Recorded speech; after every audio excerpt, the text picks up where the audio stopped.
Have you ever imagined the moment when a 5-year-old child, barefoot, hungry, and scared decides that they need to be an adult because being an adult in their life no longer works? Not because adults are bad, not because adults don't care, but because adults have reached the absolute limit of what the human body can endure and have nothing more to give. And a child, with the brutal innocence of someone who hasn't yet learned that the world is cruel, decides that they will fix it, that you will find help. This will save Mom.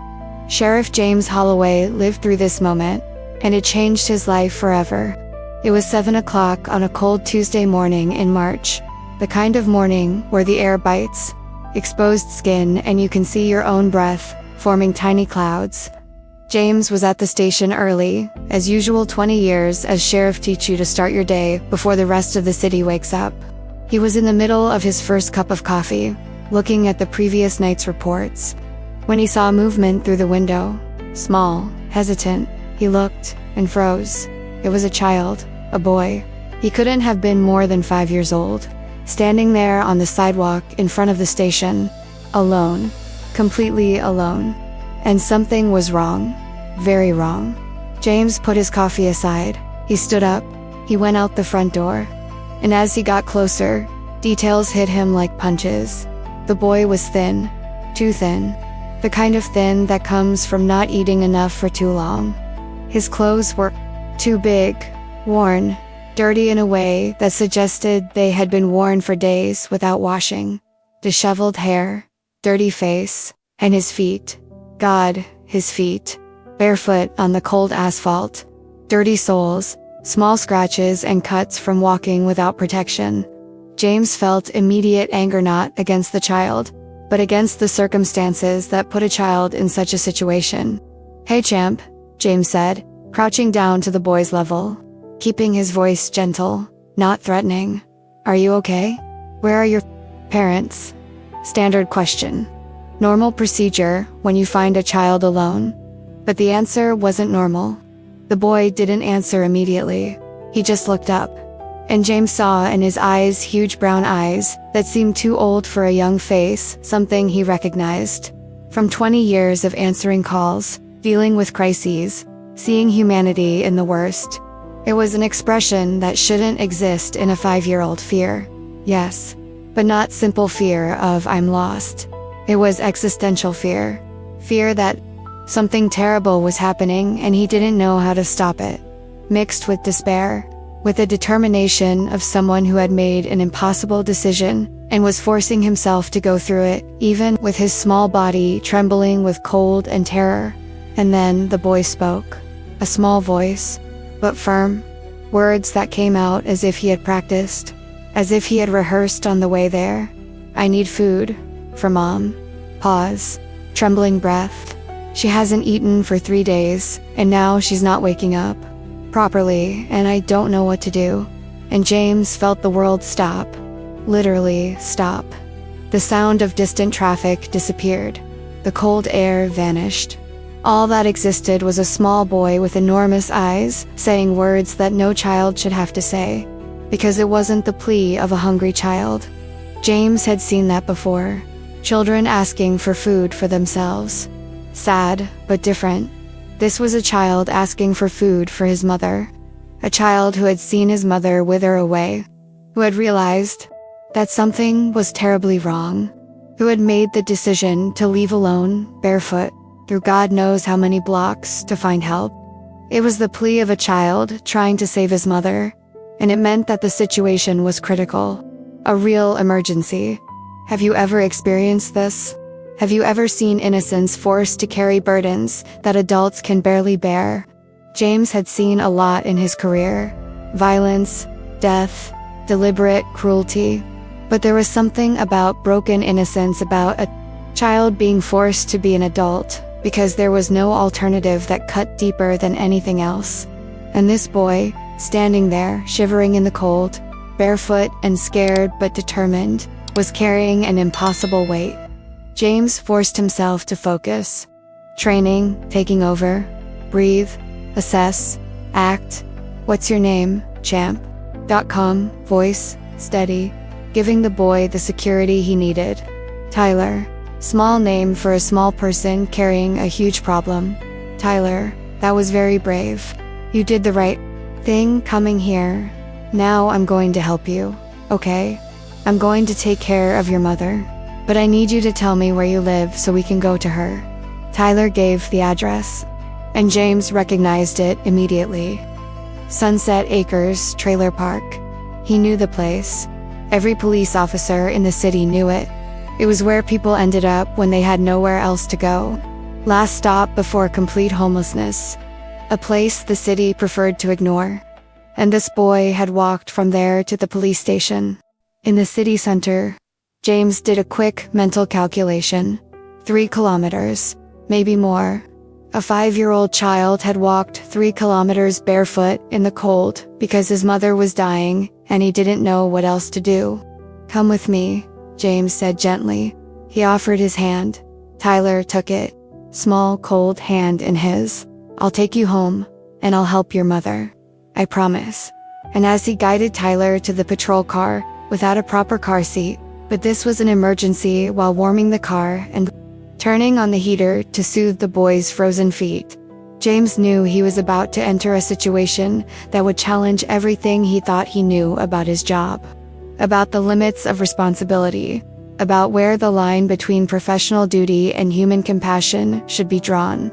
Stay with me until the end, because what James found when he arrived at that trailer, what he saw through the eyes of a brave child who refused to give up on his mother, was the kind of silent injustice that happens every day, everywhere, invisible to most, devastating to those who experience it.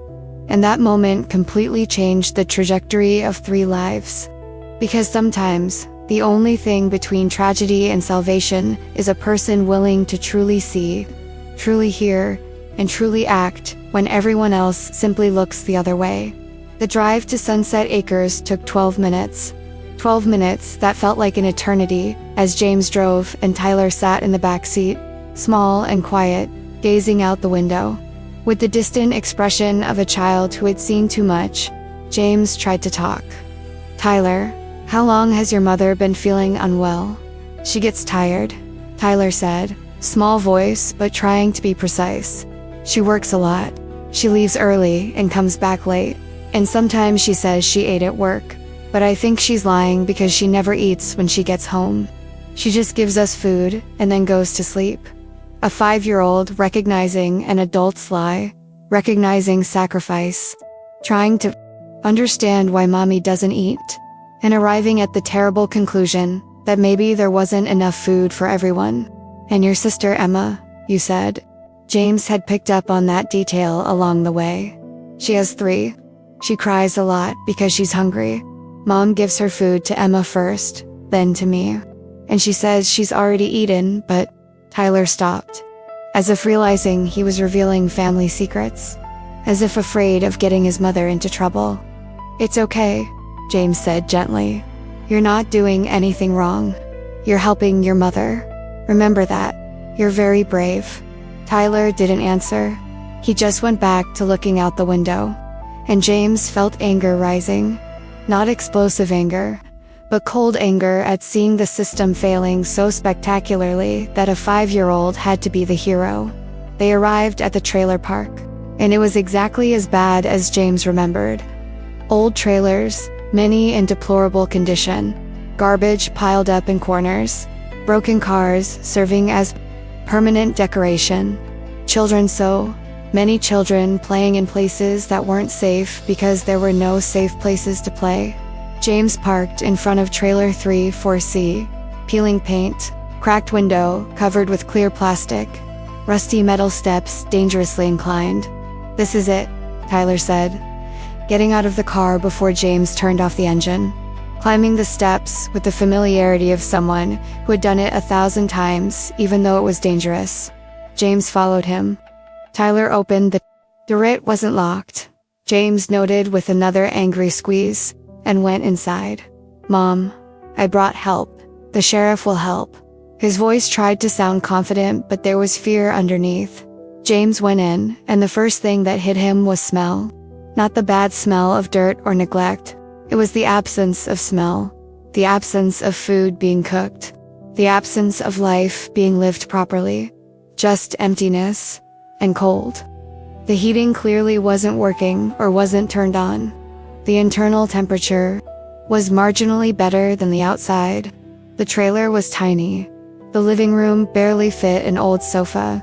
The kitchen was basically a corner with a stove and sink. 2 doors, presumably bedrooms and a bathroom. And on the sofa, covered with a thin blanket that had seen better days, was a woman. Sarah. It had to be. Tyler's mother. And she was unconscious. Not sleeping, but unconscious. Breathing, James checked immediately, but unresponsive, when Tyler touched her shoulder. Mom, wake up. I brought help like you said to, if something happened. But she didn't wake up. James knelt beside the sofa. He checked her pulse.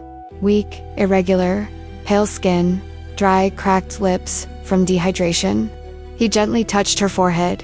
Cold, not a fever, but a low body temperature, like someone who hadn't eaten enough to generate heat. And then he saw on the floor beside the sofa, small child. A girl, Emma, presumably, 3 years old, sitting there with a battered doll, looking at her mother with huge eyes. Not crying, just waiting. As if she had waited a long time and learned that crying didn't change anything. Hey, sweetheart, James said gently. Are you Emma? The girl nodded. I'll help your mom, okay? But I need you to stay with Tyler for a minute. James picked up the radio. He called an ambulance. Medical unit needed at Sunset Acres, trailer 3, 4C. Woman, approximately 30 years old, unconscious. Signs of severe malnutrition and dehydration. To small children on site. I need an urgent response. The dispatcher confirmed. 5 minutes later, James turned his attention to Sarah. He tried to wake her again. Ma'am, can you hear me? I'm Sheriff Holloway. Your son Tyler brought me here. You need medical help. This time, something registered. Her eyes trembled, trying to open, fighting against the unconsciousness that was pulling her down. Finally, they opened. Confused, disoriented, trying to focus on his face. And then they saw his uniform. And panic crossed her expression. No, she whispered, her voice so weak, James barely heard. Please, don't take the children. Please. Not concerned about her own condition, only about losing her children. A maternal priority that persisted even when her body was failing. James took her hand, cold, trembling. No one will take your children. You're sick, very sick. You need to go to the hospital. But I'll stay with Tyler and Emma until you get back. I promise I'll take care of them. Tears began to stream down her face. I can't afford a hospital. Practical concern even in the midst of a medical emergency. We'll deal with that later, James said firmly. Right now, you need to let the paramedics help you. For Tyler and Emma's sake, they need you to be okay. If something like this has ever happened to you, if you've ever seen someone having to choose between food and bills, between health and survival, share it in the comments. Because stories like Sarah's happen every day, everywhere, and we need to stop pretending we don't see them. The ambulance arrived. Paramedics entered with equipment. They did a quick assessment. They exchanged glances that James recognized this was serious. They inserted an IV. They checked vital signs. They prepared a stretcher. And Sarah, even weak, tried to resist. The children. Who's going? I'll go, James repeated, looking into her eyes, promising I won't leave them alone. You have my word. Something in the way, he said. It perhaps his tone, perhaps simply the fact that he was the first person in a long time to offer real help, without judgment, made her relax slightly, nod, let the paramedics take her. They put her on the stretcher. Tyler ran to the door. Mommy, are you going to be okay? Sarah turned her head, looked at her son. I will, baby. Be good to the sheriff, okay? Take care of Emma. And then they took her away. Ambulance door closing, sirens starting and disappearing into the distance, leaving James alone in the cold trailer with 2 children looking at him with a mixture of fear and hope. Tyler trying to be brave but with trembling lips. Emma starting to cry softly, finally processing that mommy was gone. James knelt down. He opened his arms. "Come here, you two." And they both came. Tyler first, then Emma following her brother. Small bodies pressing against him, seeking warmth, safety, some assurance that the world hadn't completely crumbled. And James held them, and silently promised that he would do everything he could to keep his family intact. Because sometimes, doing the right job meant going beyond what the job demanded. It meant seeing humans, not cases. It meant acting when it would have been easier to just report and move on. If this part touched you, if you felt Sarah's despair, Tyler's courage, the weight of impossible choices, leave a like so I know. Because these stories need to be told. And the more people understand the reality behind poverty, the more chance we have of changing the system that creates situations like this. James looked around the trailer while holding the children, trying to grasp the whole situation. He went to the small kitchen, opened the refrigerator, and felt his stomach drop. Empty. Completely empty, except for an almost finished bottle of ketchup and milk that, judging by the smell, had gone sour days ago. Cupboards? He opened them. A box of pasta, half a box of generic cereal, nothing else. That was all. That was all Sarah had to feed 2 children and herself. And clearly, she had made a choice. She fed her children and didn't eat. He went back into the room. Tyler and Emma were still clinging to him. "Tyler," James said gently, "when was the last time you and Emma ate?" Tyler thought, "Yesterday, Mom gave us cereal for breakfast, and she shared it between us. And last night, she gave us pasta, and your mother, did she eat?" Tyler shook his head. "She said she ate at work, but she always says that, and I think she lies because there isn't enough food for everyone." 5 years old and understanding motherly sacrifice with devastating clarity. "Okay," James said, making a decision. "First, let's get you to a decent breakfast. Then we'll see your mother at the hospital." "How about that? Real breakfast?" Emma asked. First thing she said. Small voice, hopeful. "Real," James confirmed. "Pancakes, eggs, whatever you want, pancakes," Tyler said, as if it were an impossible luxury. As if it were a distant dream. "Then pancakes, it'll have to be," James said. And he picked them up. 1 in each arm, even though they were heavy. And he took them to the patrol car. And while driving to the nearest diner, while listening to Tyler explaining to Emma that they were going to eat real food, James knew he had crossed a line. He had stopped being an officer responding to calls, and had become something more. Protector, defender, and there was no going back. If you want to follow the rest of this story, discover how James fought to keep his family intact, how Sarah rebuilt her life, and how love grew from the most unlikely place. Subscribe to the channel and activate the bell, because what comes next will show that salvation rarely comes from where we expect it, but always comes when someone decides that a life, a family, is worth fighting for. At the diner, James ordered everything: pancakes, eggs, bacon, juice, milk, and he watched Tyler and Emma eat with heartbreaking hunger, not eating fast, but savoring each bite as if it were their last. Emma took a piece of pancake, looked at him. "Can I save some for Mommy?" 3 years old and already thinking about sharing. James felt something break and mend inside him. "Your mommy will have her own food at the hospital. You can eat it all, sweetheart. I promise." And as he sat there, watching 2 children finally get a proper meal, James knew his life had changed. He didn't yet know how. He didn't know the extent.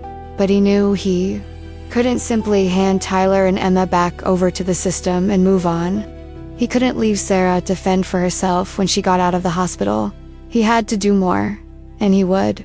Now I want to delve even deeper into this subject. Because to truly understand what was happening to Sarat, to feel the impossible weight she carried every single day, you need to know who she was before everything fell apart. Before the trailer. Before the hunger. Before her 5-year-old son had to walk 3 kilometers, barefoot, begging for help. Because Sarah Mitchell hadn't always been someone living on the absolute edge between survival and catastrophe. She had been something else. She had had plans. She had had a future.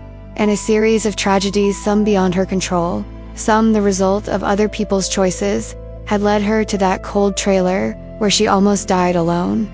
Sarah Mitchell was 31 years old, still young. She should have been in the prime of her life, but she seemed to carry the weight of someone twice her age, not just physically, although malnutrition and exhaustion had taken their obvious toll, but emotionally. In the way her shoulders were permanently hunched, as if accustomed to carrying too heavy a burden. In the way her eyes had lost the light that old photos showed used to exist. In the way she moved through the world with the caution of someone expecting the next blow, because blows always came. She was raising 2 children alone. Tyler, 5 years old. Emma, 3, and alone was no exaggeration. There was no co-parent sharing responsibility. There was no family offering support. There was no safety net. Just her, trying to be everything the small children needed when she could barely be enough for herself. And the reason she was alone was complicated, painful. The kind of story people didn't like to hear because it didn't have a clear villain or a satisfying ending. Her husband had died 2 years prior.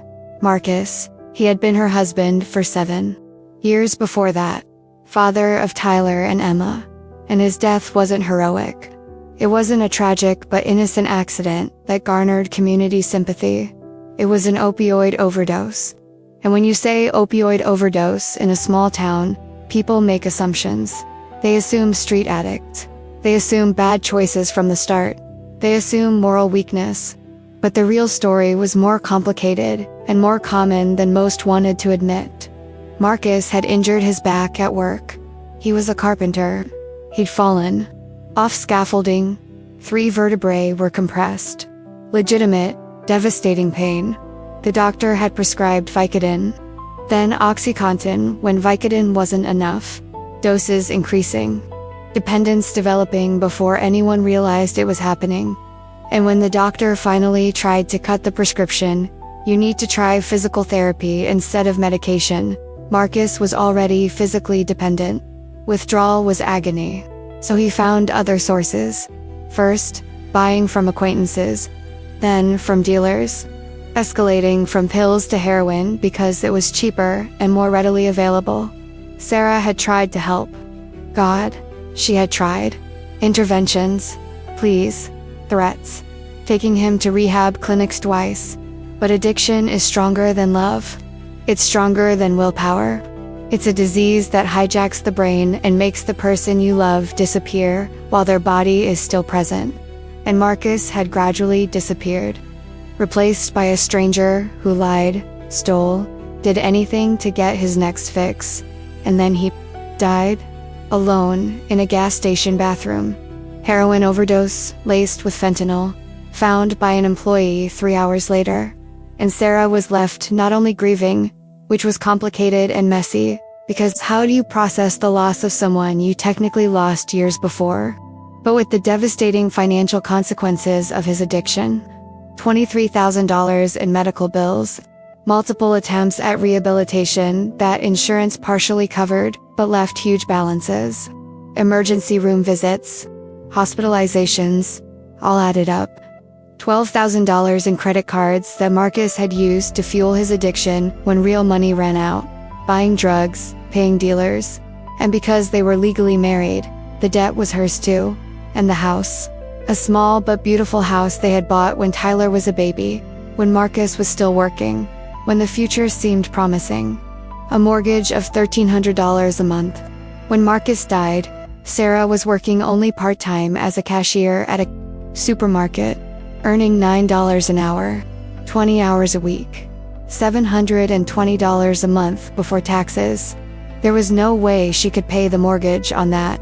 She tried to talk to the bank, explain the situation, ask for a loan modification. "I'm sorry, Ms. Mitchell. Not enough income to qualify for a modification, and you're already 3 months behind. We'll have to initiate foreclosure." So the house was gone. Foreclosed on, sold at auction. And Sarah and the children had to find a place to live with what was left, which was almost nothing. She had looked for apartments, but they required a security deposit, first and last month's rent, proof of income that was 3 times the rent. She had none of that. Temporary shelter, waiting list. And even if she got a place, she couldn't keep the children there for more than a few weeks. So, trailer park. Sunset Acres. A place that accepted anyone who could pay $450 a month in cash. No credit check, no deposit beyond the first month. Just rent, and you were in. Trailer 34C wasn't home. It was existence. Tiny space. Heating that worked occasionally when Sarah could afford propane. Water that tasted metallic and ran brown the first minute of each use. Windows that didn't close properly, so the cold poured in freely. Walls so thin you could hear everything from the neighbors. And neighbors ranged from kind but equally desperate to actively dangerous. But it was a roof. It was a place where children could sleep. So Sarah accepted it, and she worked, constantly, tirelessly, to jobs, because one wasn't enough. Cleaning at the Riverside Hotel from 6 in the morning until 2 in the afternoon, 8 hours of cleaning hotel rooms, changing sheets, scrubbing toilets, vacuuming carpets, physical and exhausting work for $11 an hour, $920 a week, approximately $3,700 a month before taxes, after taxes, maybe $3,000, and second job, cashier at the stop-and-go gas station from 3 in the afternoon until 11 at night. 8 hours behind a bulletproof counter, scanning items, handling money, dealing with customers who ranged from polite to openly hostile, for $9.50 an hour, $304 a week, approximately $1,200 a month after taxes. Total, approximately $4,200 a month. It seemed like a lot. It should have been enough, but it disappeared with frightening speed. Trailer rent, $450. Utilities, electricity, water, propane, when I could afford it, $200 in good months, $350 when heating was needed. Gasoline, for the old car I needed to get to work, $150. Car insurance, minimum, legally required, $80. Cell phone, cheapest I could find, $40. Childcare, Mrs. Chen charged $20 a day for both children. 22 days of work per month. $440. Sarah did math, every month, trying to make numbers work. Rent, $450. Utilities, $300 average. Gas, $150. Insurance, $80. Phone, $40. Childcare, $440 total. 1,4 remaining, $2,740. For food, clothes for the constantly growing children, diapers for Emma, who still used them at night, hygiene products, medicine when someone got sick, car maintenance, an ear infection, which was frequently, and Sarah tried to spend $100 a week, unexpected medical bills, a month, Tyler's buying only the cheapest, Emma generic pasta, bulk rice, canned beans, clearance bread, milk when it was on sale, eggs, peanut butter, practically nothing fresh because it spoiled quickly and was expensive, practically no meat because it was beyond her budget, just cheap carbohydrates and occasional protein when she could get it. But even with a tight budget, the numbers didn't add up. There was always something, always some extra expense. The car broke down, $300 for repairs that she didn't have. She had to put it on her credit card and pay it off over months. Emma got sick. She needed antibiotics. Copay was $70 with Medicaid for the children. $70 that she didn't have that week. So food was cut. Sarah gave all the food she had to the children, and spent 3 days drinking only water, telling Tyler that she had eaten at work. A necessary lie, because He worried, because at 5 years old, he had already learned that when mommy didn't eat, it was because there wasn't enough. And the schedule. God, the schedule was killer. Sarah woke up at 5 in the morning, dressed the half-asleep children, drive to Mrs. Chun's house 10 minutes, drop off Tyler and Emma, drive to the hotel 20 minutes, worked from 6 to 2. No breaks, because breaks weren't paid, and she couldn't lose income. At 2, she drove back to Mrs. Chenspick, picked up the children, took them home, 10 minutes, to make something quick to eat for them. Then, drove to the gas station, worked from 3 to 11, home at 11:15 if she was lucky. Children already asleep, she hoped, because Mrs. Chen kindly stayed 2 extra hours, for only $5 extra. Sarah would arrive home exhausted. She'd check on the children. Sometimes they were asleep. Sometimes Tyler was awake, waiting. "Mommy, did you eat?" he'd ask. And she'd lie. "I ate at work, baby. Go to sleep."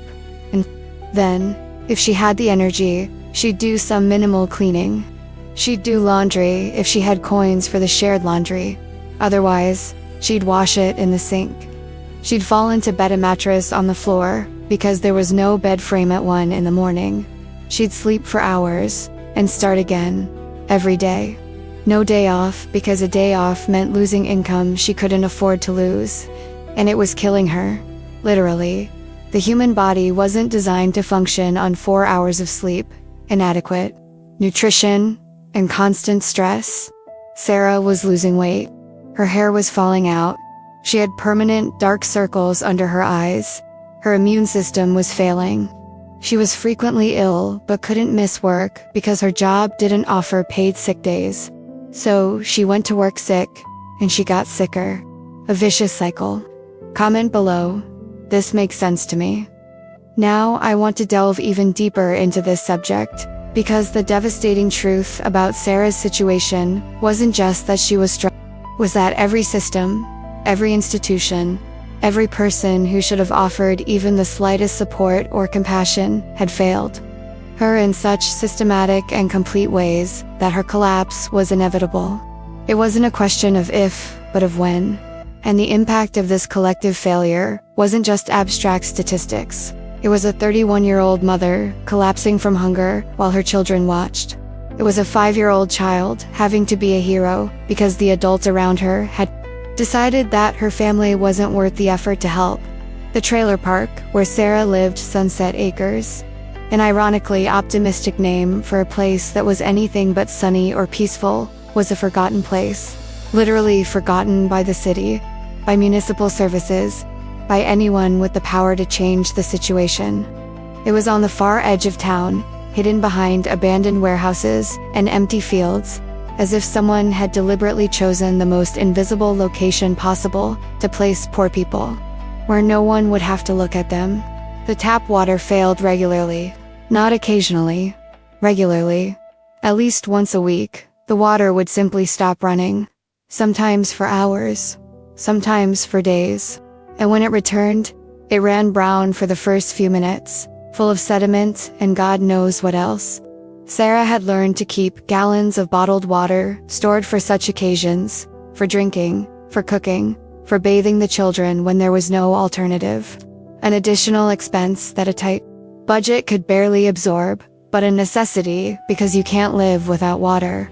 Heating was a luxury few could afford. Trailers technically came with heaters, but they ran on propane. And propane was expensive, very expensive.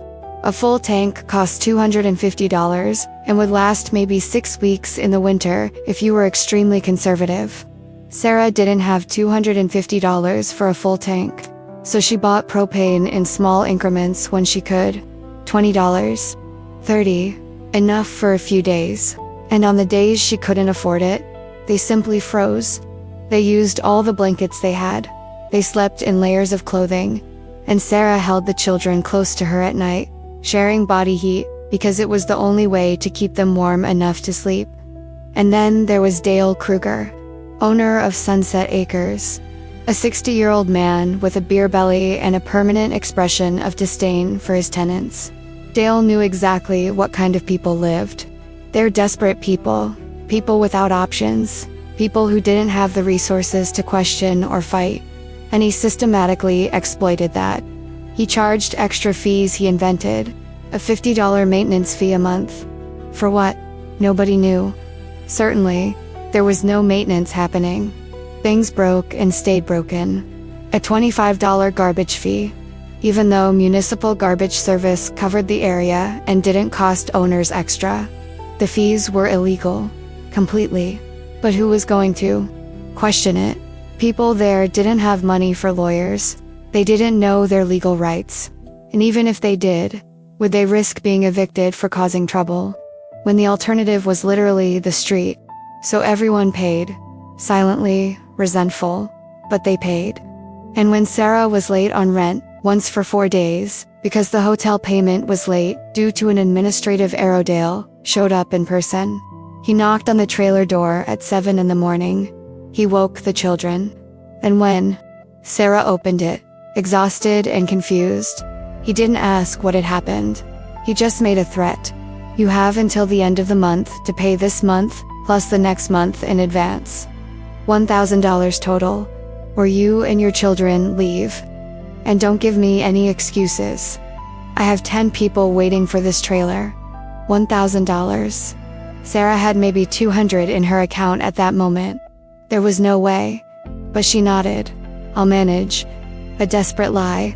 And she spent the next 2 weeks in utter panic, trying to figure out where to get an extra $800. She took extra shifts whenever possible. She sold everything of value she owned, which wasn't much. An old TV for $50, wedding jewelry for $120, and she reached $1,000 on the last possible day. And Dale took the money without gratitude, without acknowledging any extraordinary effort. Just, next time you're late, there will be no warning. Sarah had tried social assistance. Systems really tried, because she knew she couldn't cope alone. She knew she needed help. And theoretically, help existed. Federal programs, state programs, local programs, designed specifically for people in her situation. But in practice, accessing help was nearly impossible. She applied for SNAP federal food assistance. She filled out a 16-page form. She gathered all the required documentation, 3 months' pay stubs, proof of residence, children's birth certificates, proof of expenses. She sent everything. She waited 6 weeks and received a letter. Denied. Family income exceeds federal eligibility limit. Her income was excessive because she worked 2 jobs. Because technically she earned approximately $50,000 gross per year, which seemed like a lot on paper. But the federal poverty line for a family of 3 was approximately $21,000, and she earned more than double that, so she didn't qualify. It didn't matter that after taxes, she earned $40,000, and it didn't matter that after rent, utilities, childcare, transportation, only $1,800 a month was left for everything else. It didn't matter that she was literally starving. Numbers said she wasn't poor enough, so no help. She applied for housing assistance through the county housing agency, Section 80A program that would subsidize rent and make housing affordable. The application took 3 hours to fill out, questions about everything: income, expenses, housing history, references. And when she finally submitted it, she received a response 2 weeks later: application accepted, placed on a waiting list. Estimated time until voucher is available: 18 months, a year and a half. How would she survive a year and a half? There was no answer. Medicaid for the children, she eventually got it, but the process took a full 3 months. 3 months of filling out forms, sending documents, following up with officials who never returned calls. And in the meantime, Emma got sick. An ear infection that required antibiotics. Without insurance, a doctor's appointment was $120. Antibiotics were $70. $190 that Sarah didn't have. So she put it on her credit card, which was already maxed out. She would pay obscene interest for months. But Emma needed medicine now. And when Medicaid was finally approved 3 weeks after Emma had already completed her course of antibiotics, Sarah almost cried with relief, but also with frustration. Why did it take so long? Why was the bureaucracy so impossible to navigate? The local church, First Baptist on Main Street, had a food bank. Sarah had seen signs: food bank Wednesdays and Saturdays, 10 a.m. - 1 p.m. free food. Exactly what she needed. She tried to go, but the timing was impossible. 10 in the morning. She was working. Always working. Wednesdays and Saturdays were days she worked both jobs.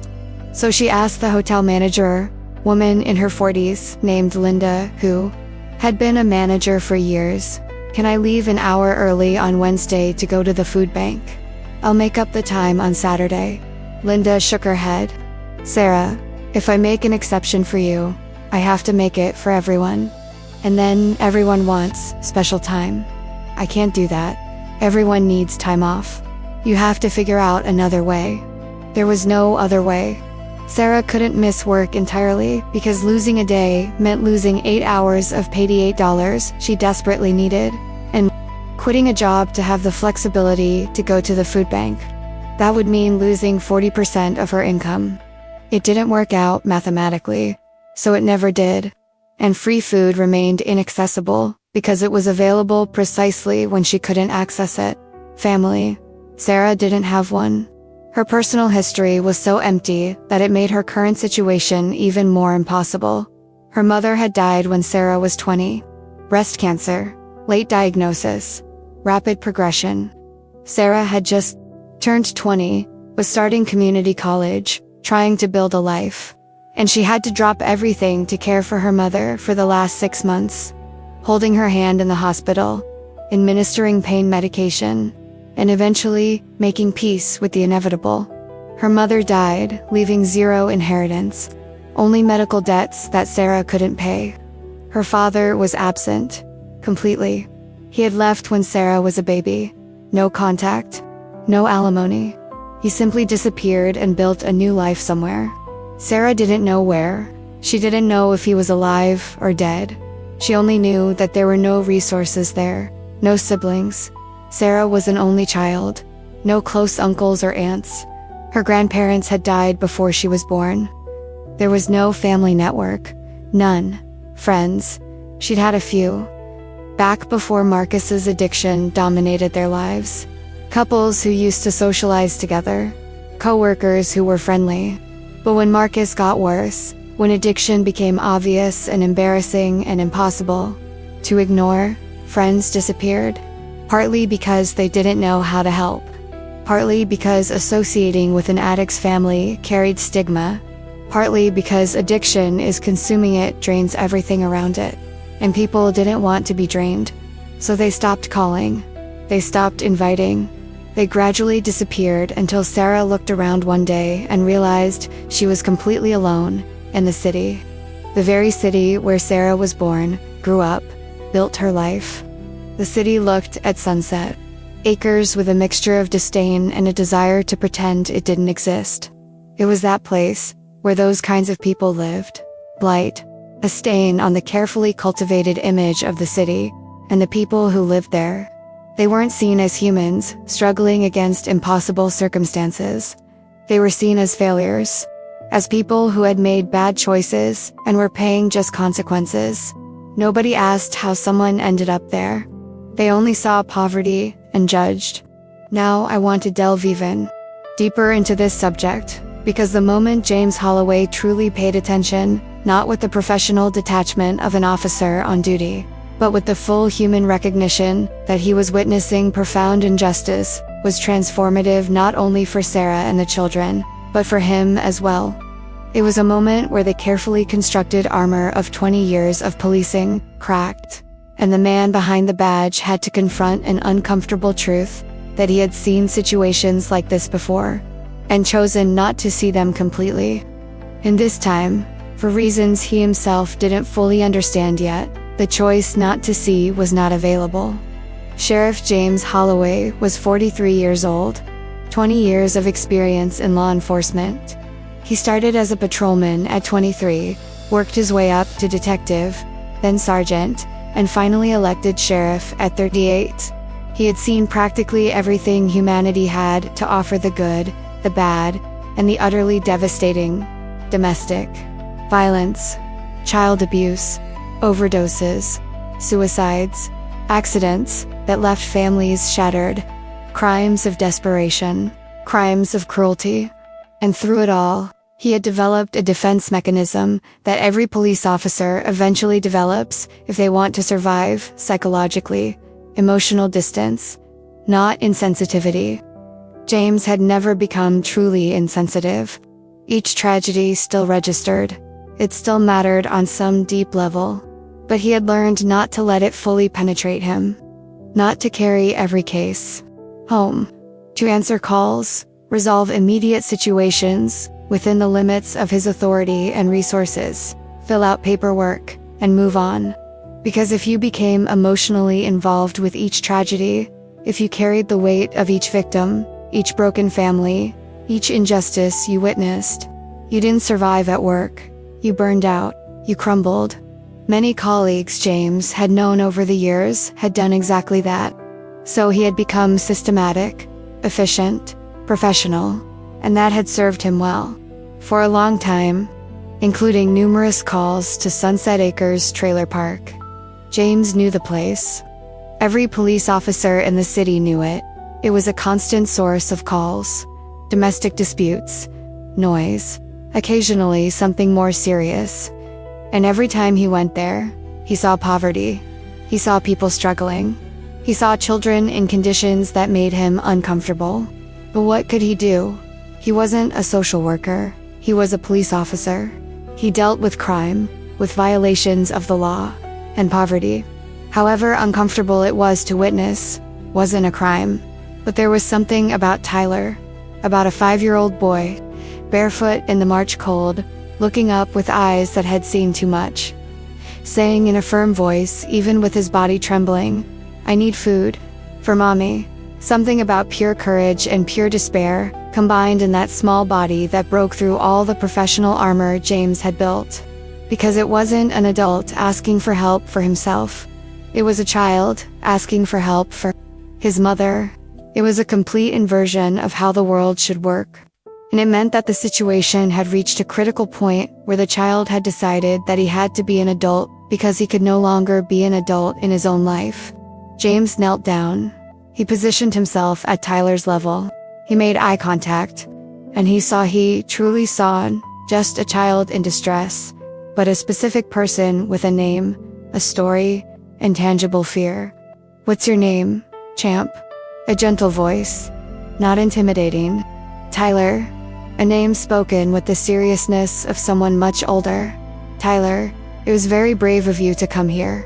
You did the right thing. Now I'm going to help your mother, okay? But I need you to tell me where you live so we can go to her." Tyler gave the address, and James recognized it immediately. Sunset Acres, Trailer 34C. He knew the route. He'd been there before on unrelated calls. And while processing the information, he did mental calculations. Distance from trailer park to police station, 3 kilometers, maybe 3.5. And Tyler had walked that far, barefoot, in the cold, alone. A 5-year-old making a decision that required courage many adults wouldn't have. And doing it because there was no alternative. Because mom needed help, and he was the only one who could get it. James picked Tyler up. He carried him to the patrol car. He put him in the back seat.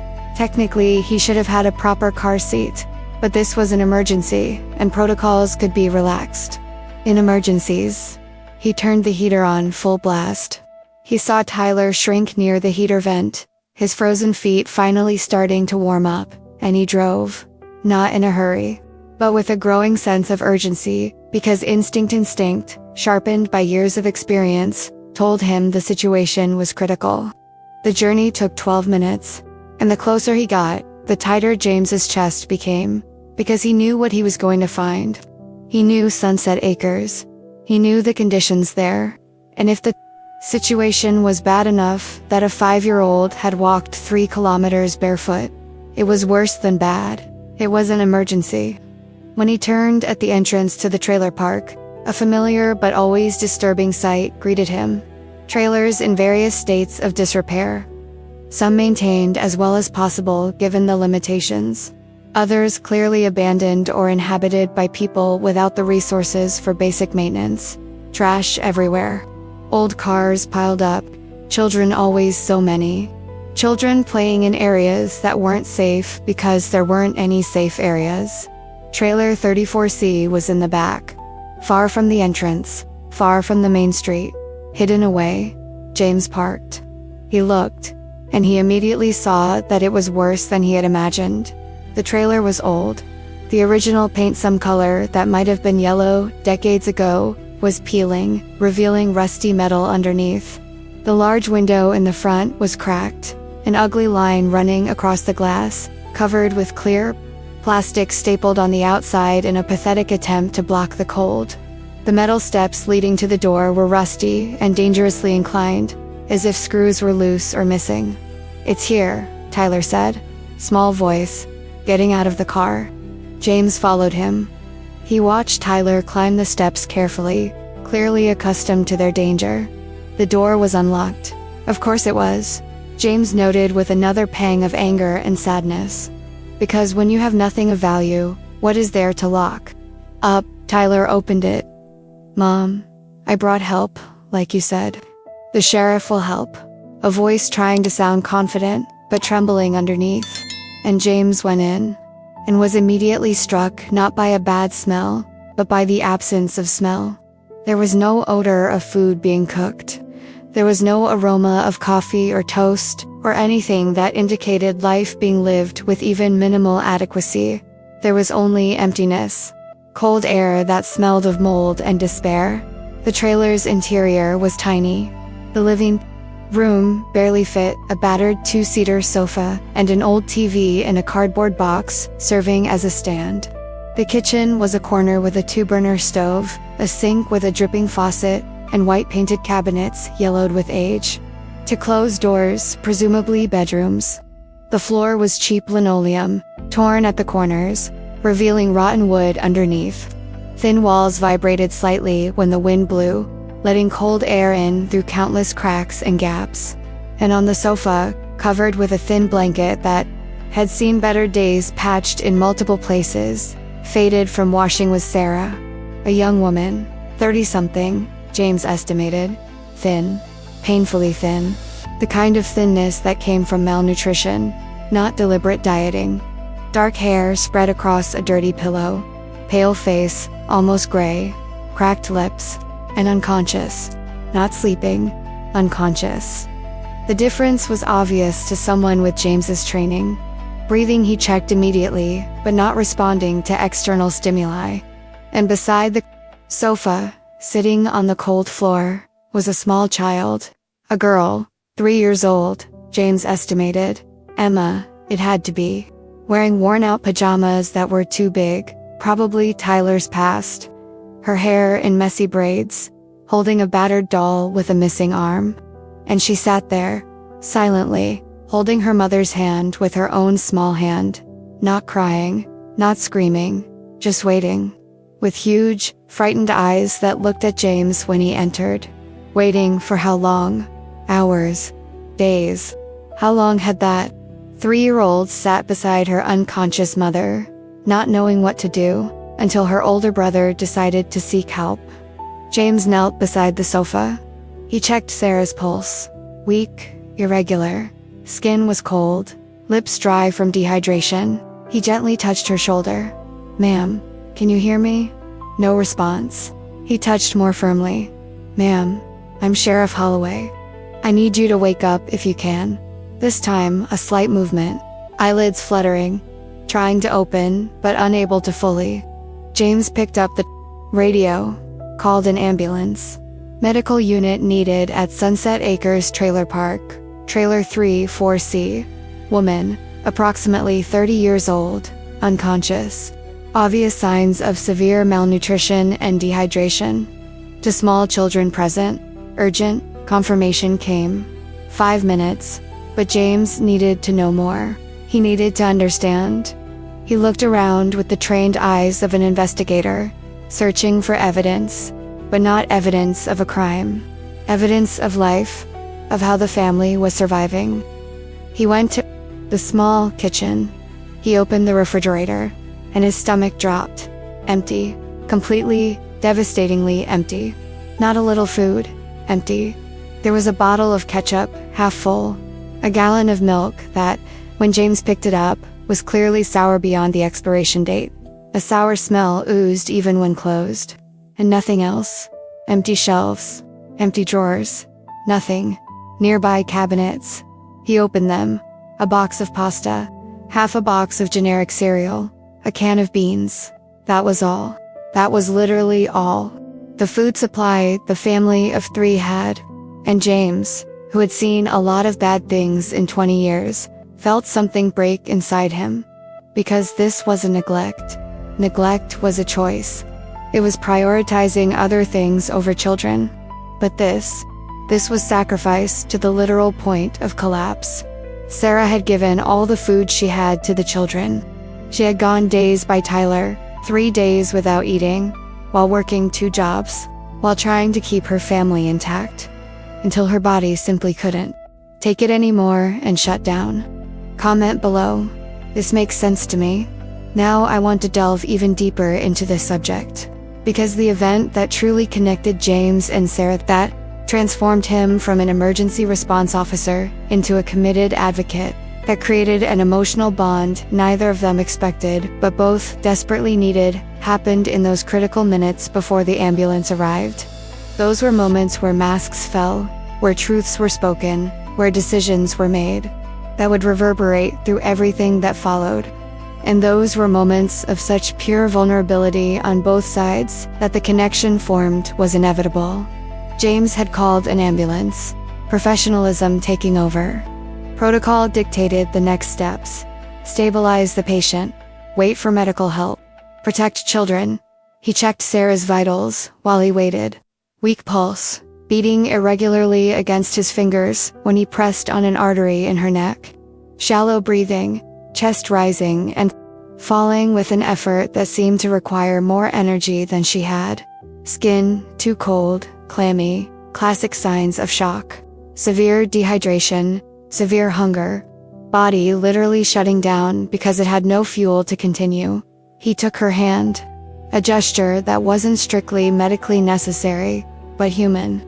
A person-to-person connection. Ma'am, can you hear me? Medical help is on the way. You're going to be okay.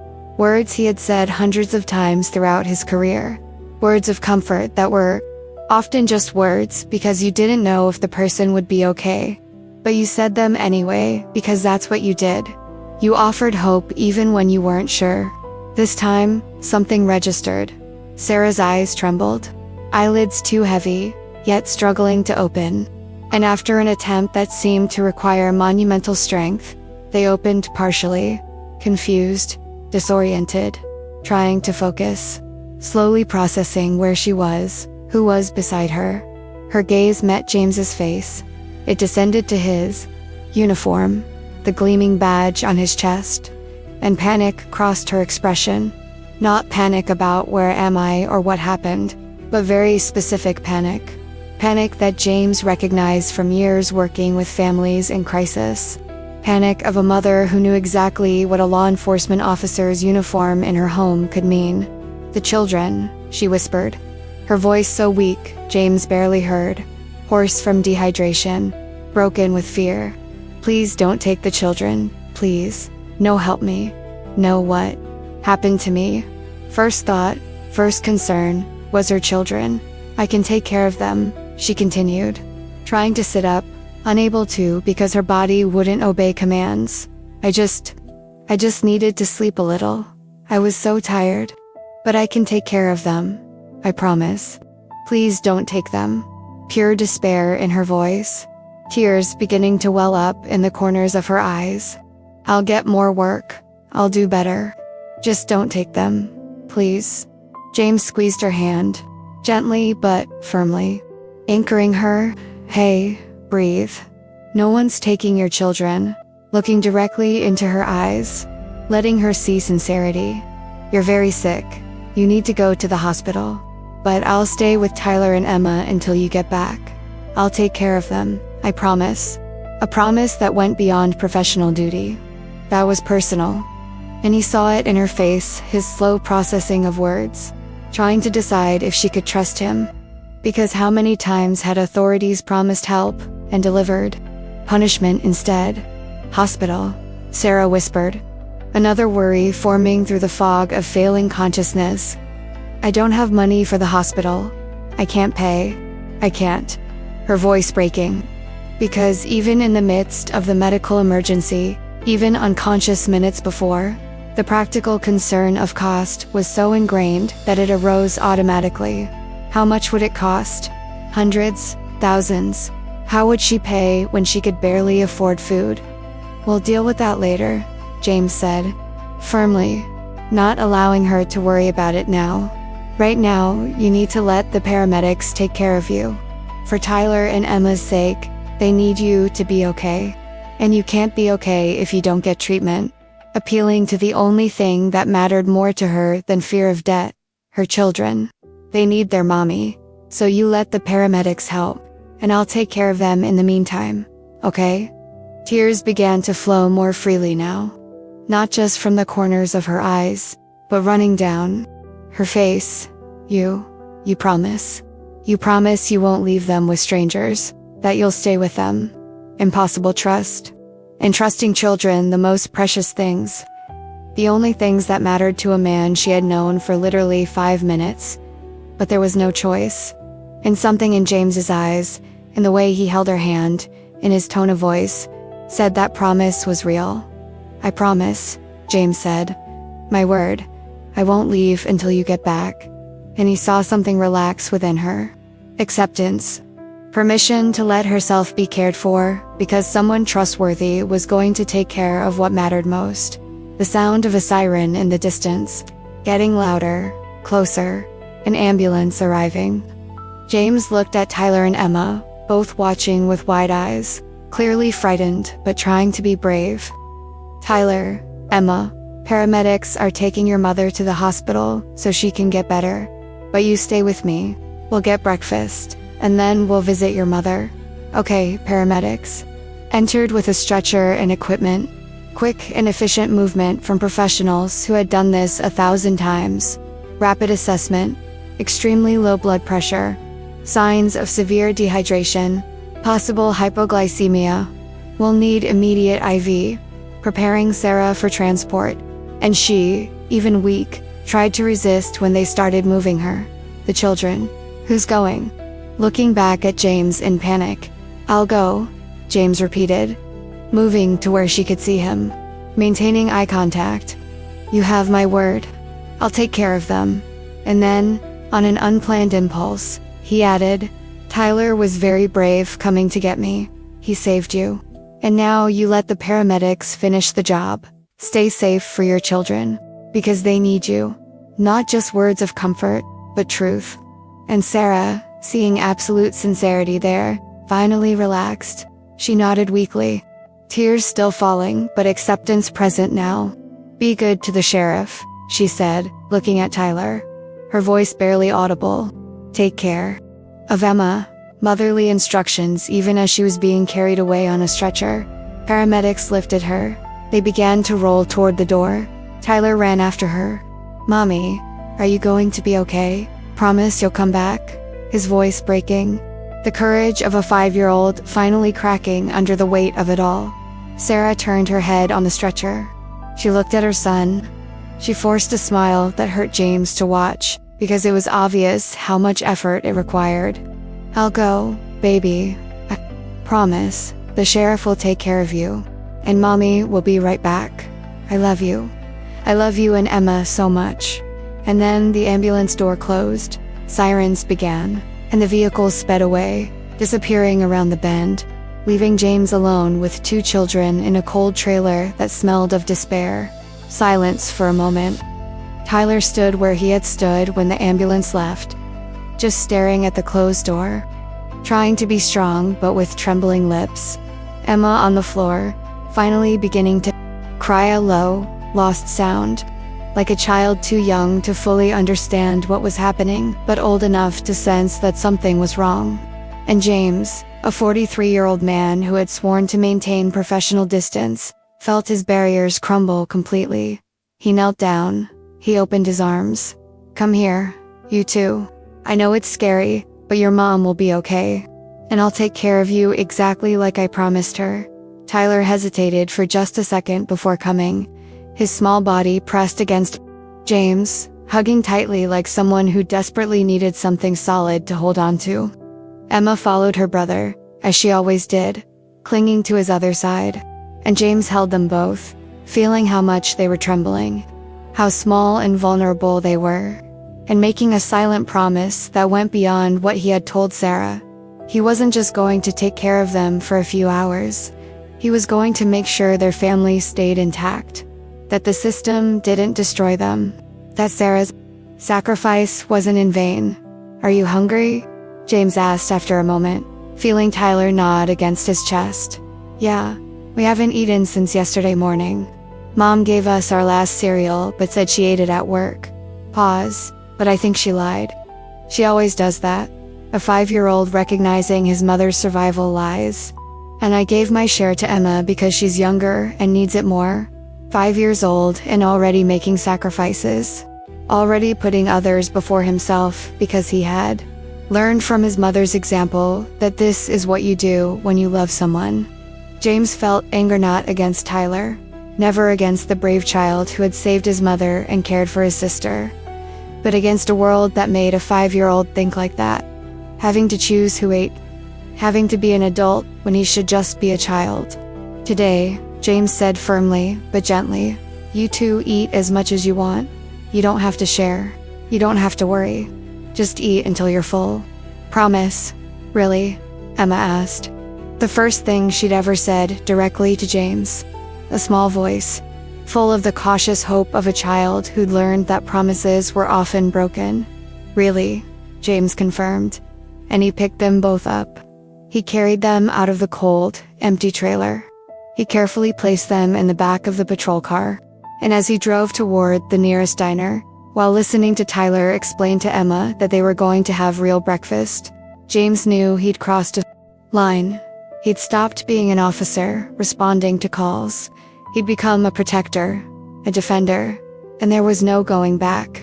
Now I want to delve even deeper into this subject, because what happened at the hospital in the hours following Sarah's collapse was an escalation of crisis that transformed a medical emergency into a complete existential threat to the family. It was the moment when the full truth of her condition was revealed, when real danger became impossible to ignore, and when James had to confront the reality that physically saving Sarah's life wasn't enough. The entire system was prepared to destroy her family anyway. And it was the moment when he had to decide how far he was willing to go to prevent that. At the hospital, after Sarah was admitted through the emergency room, after doctors ran multiple tests and established 4 lines and began the stabilization process, James waited. He had taken Tyler and Emma to the diner, first pancakes, eggs, bacon, juice, whatever they wanted. He had watched them eat with heartbreaking hunger, savoring each bite as if it were their last. Emma had even asked if they could save some for Mom, and James had to gently explain that Mom would have her own food at the hospital. Then he had taken them back to the hospital. He had found a waiting room with old toys and a TV playing cartoons. I had sat with them while they waited for news. It took 3 hours. 3 hours of Tyler asking questions that James answered as honestly as he could for a 5-year-old. "Is Mommy going to die?" "No, champ. Doctors are taking care of her. She'll be fine." "Why did she get so sick?" A harder question. Her body needed food and rest that she wasn't getting. But now she'll have it. A simplification of a much darker reality, but true in the important aspects. Finally, a doctor appeared. Dr. Patel, a man in his 50s, with gray hair and an expression that had seen much suffering but retained compassion. He sought out James. "Sheriff Holloway, can I speak with you?" Tom indicated the necessary privacy. James looked at Tyler. "Champ, can you stay here with Emma for a minute? I'll talk to the doctor about your mother and be right back." "Okay." Tyler nodded, serious, already accustomed to the responsibility of caring for his sister. James followed Dr. Patel down the hallway, away from small ears, and the doctor wasted no time with preambles. "Your friend, Sarah Mitchell, is in a critical state of malnutrition and dehydration. Dangerously low electrolyte levels, severe anemia, extreme hypoglycemia, signs of early-stage multiple organ failure." Pause to let the gravity sink in. She was literally starving to death. James felt a chill run down his spine. He'd suspected it. He'd seen evidence. But hearing medical confirmation made it real in a different way. "Is she going to recover?" "Yes," Dr. Patel said. "With aggressive treatment for hydration, gradual nutrition, she'll recover." But Tom grew more serious. "That was close. Very close. One more day, maybe two, and we would have had complete organ failure. Kidneys first, probably, then heart. She would have died, one day." Tyler had saved his mother by walking 3 kilometers barefoot, exactly when she needed it. If he had waited another day to ask for help, if Sarah had said hang in there a little longer, James didn't finish the thought. It was too awful. "The children," he said. "Tyler and Emma, are they okay? Are they malnourished?" "2. We examined them quickly when they arrived," Dr. Patel said. "They are malnourished. Definitely not getting adequate calories or balanced nutrition, but not critically. It seems like their mother was giving them what she had and not eating herself. Sacrifice. Complete and absolute. Sarah had literally starved herself slowly to keep her children alive." James felt a wave of emotions: admiration for her strength, anger at the system that had put her in this position, and terror at how close he had come to tragedy. How long does she need to stay? At least 3 days, possibly more. "We need to completely stabilize her, rebuild nutritional reserves, ensure her organs are functioning properly." Dr. Patel paused, his expression growing more uncomfortable. "And Sheriff, there's something else. Hospital protocol requires me to report this." James felt his stomach drop. He knew what was coming. Report to whom? Child Protective Services. When children are living in conditions where the mother collapses from starvation to the point of almost dying, that triggers an automatic investigation. It's not a matter of judging her character, just safety protocol. "She's not negligent," James said immediately. Defensively, she was literally killing herself, trying to feed those children. Working 17 hours a day, giving them all the food she had. "I know," Dr. Patel said gently, "and the report will reflect that. But protocol doesn't distinguish between negligence and failure to provide. Children at risk are children at risk, regardless of intent. Social services will open a case. They will investigate. It's inevitable." And it happened exactly as Dr. Patel predicted. The next day, Sarah was still hospitalized, but conscious and stable, when a social worker appeared. Jennifer Marks. James was in the room with Sarah when Jennifer entered. A 50-year-old woman in professional, but not intimidating, clothes, short hair, glasses. An expression James recognized. Immediately she had seen it all, wasn't easily impressed, and had no illusions about human nature. "Mrs. Mitchell, I'm Jennifer Marks, a social worker from the Department of Child Protective Services. I need to ask you a few questions." Sarah, still pale, but better than the day before, looked at Jennifer with obvious fear. "My children, are they all right? Where are they?" "They're with Sheriff Holloway at the moment," Jennifer said, looking at James, who had positioned himself protectively beside the bed. "But we need to discuss their housing and care." And the interview began. Questions about income, expenses, how Sarah fed the children, why she hadn't sought assistance. Sarah answered honestly, painfully, vulnerably honest. "I work 2 jobs, 17 hours a day, but it's not enough. It's never enough. And I tried to get help. I applied for everything. But there was always a reason to deny it. I earned too much. I earned too little. The waiting list is too long. So I did what I could. I fed my children. And when there wasn't enough for everyone, I didn't eat. And that resulted in you collapsing? Jennifer said. No judgment, just a fact. Yes. How long did you go without adequate food? Sarah hesitated. A few days maybe a week. I don't remember exactly. Time gets blurry when you're like this.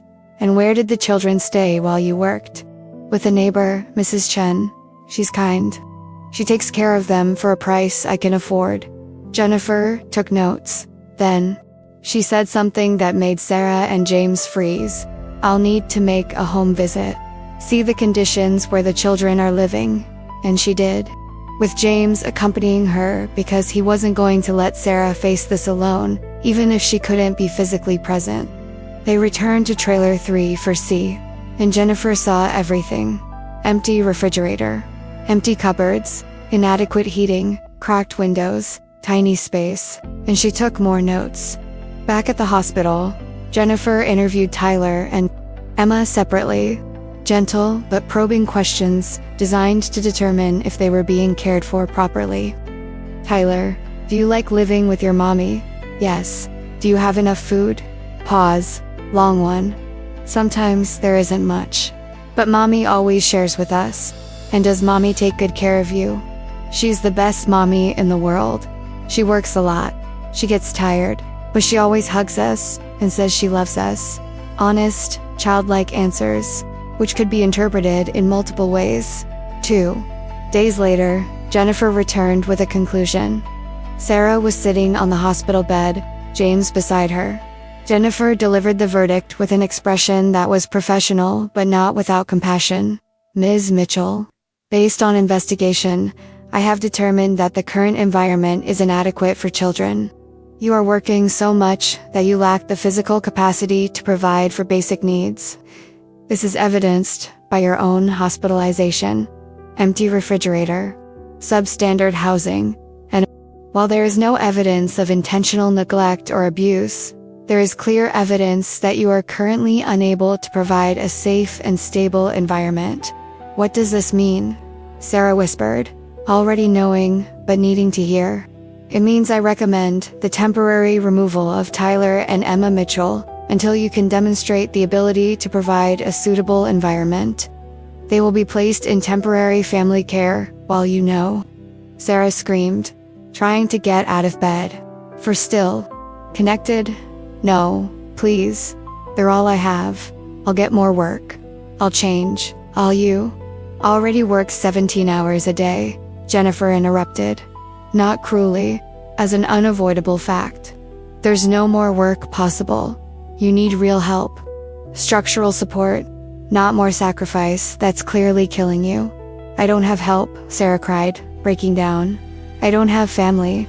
I don't have friends. I don't have anyone. It's just me. And if you take them away, I have nothing. Please. They are my babies. Please don't take them away.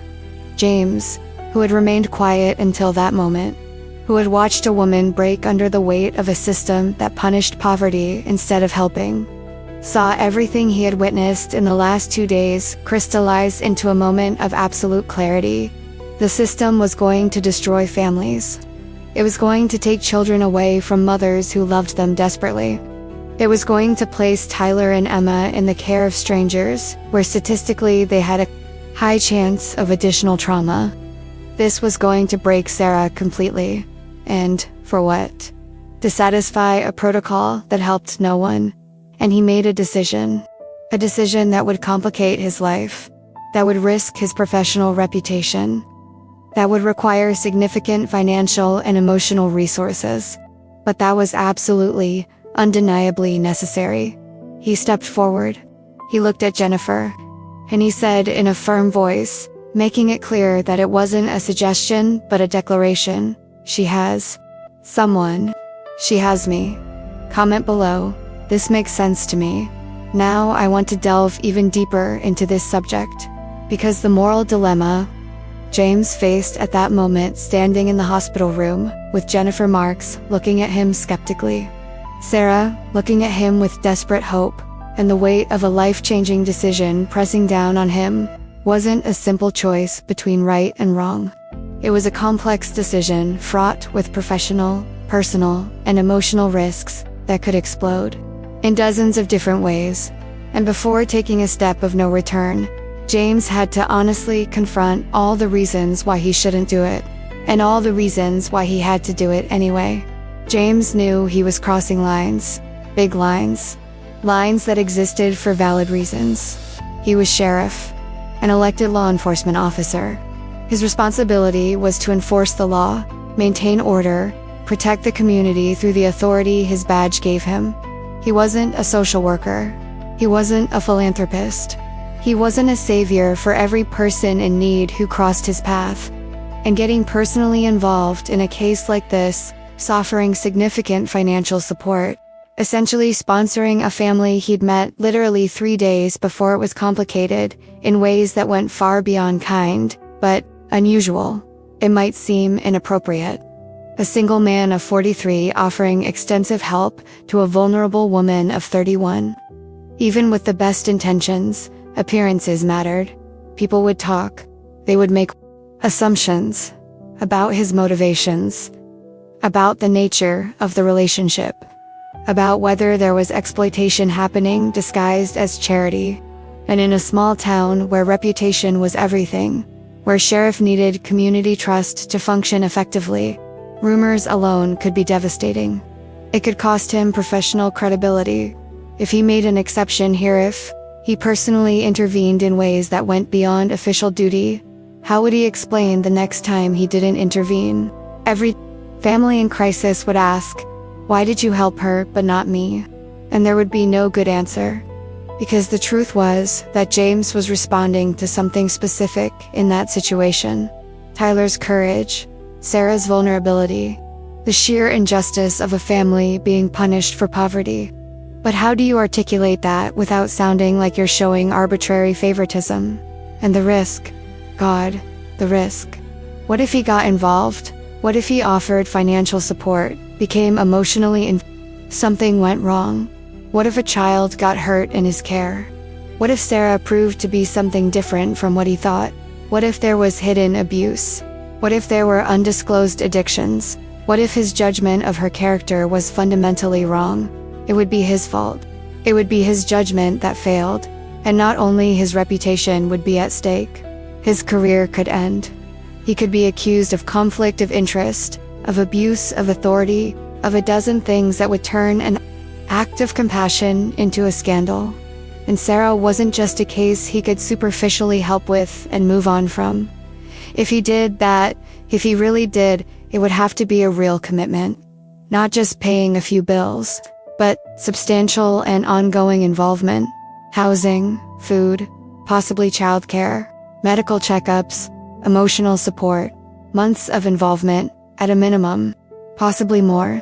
And that meant his life, which had been organized and predictable and secure, was going to be turned upside down. James had left the hospital that night, the night after Sarah was admitted. After spending the entire day with Tyler and Emma, with the children asleep in the back of the van. I had taken them back to the trailer because I didn't know where else to put them. But he couldn't leave them there alone. So he had stayed, sleeping on the uncomfortable couch while Tyler and Emma slept in their shared bedroom. And he had woken up at 5 a.m. with Emma shaking his shoulder. "I'm hungry," she had whispered, and James had made breakfast with literally the last box of cereal and milk he had bought on the way back from the hospital. And as he watched them eat, as Tyler carefully shared cereal with his sister, even though James said there was enough for both of them, James had thought about his own life. And he had been forced to confront a truth he had been avoiding for a long time. He was empty, widowed for 6 years. Rachel had died of ovarian cancer at 36. Late diagnosis.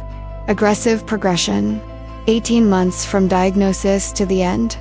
And James had been by her side through it. All surgeries, chemotherapy, radiation, doctors' promises that became dwindling hopes, that became preparation for the inevitable. They had no children. They had tried for years. Fertility treatments, IVF, nothing worked. And when Rachel got sick, the possibility vanished completely. Maybe in the next life, she had said once, trying to make a joke out of tragedy. We'll have dozens of kids. James had laughed because she needed him to laugh. But inside, something had broken. The knowledge that the family they had planned would never exist. After Rachel died, James had buried himself in work. He applied to be sheriff because he needed something to fill a void. He won because he was good at his job and people trusted him. And he had lived 6 years in a house that was too big for him, alone. 3 bedrooms that would never be filled with children who were never born. A kitchen, where he made breakfast for one. A living room where he watched TV alone. A routine that was functional, but not life. Just existence. Work. Home. Sleep. Repeat. It wasn't a bad life. It was stable, safe, predictable, but it was empty in a way that James hadn't allowed himself to examine, because examining it meant confronting a loneliness that had become so normal, he'd forgotten what it felt like to feel anything else. And then Tyler had appeared, barefoot, scared, brave, asking Mom for help. And something had cracked in the armor James had built. Not completely broken yet, but cracked enough for light to enter. A reminder that life could be more than just function. It could have purpose, connection, meaning. And here was the whole family about to be destroyed. Not because of moral failings. Not because Sarah was a bad mother, or because she didn't love children, or because she had made selfish choices, but because he was poor. Because I had worked myself to the point of literally collapsing, and it still wasn't enough. Because the system was designed so that people like her fell through cracks and were punished for falling. The system was going to take Tyler and Emma away. I was going to put them in foster care. And James knew statistics from 20 years of work that foster care was a lottery. Some families were wonderful. Many were suitable. Some were nightmares. And even the good ones often resulted in separation trauma. A child being ripped away from the only parent they knew and loved. Tyler and Emma were likely going to be separated. Few foster families accepted multiple children, so Tyler would go one way, Emma another. Siblings who had protected each other in a terrifying world were going to lose even that. And Sarah was going to be completely destroyed.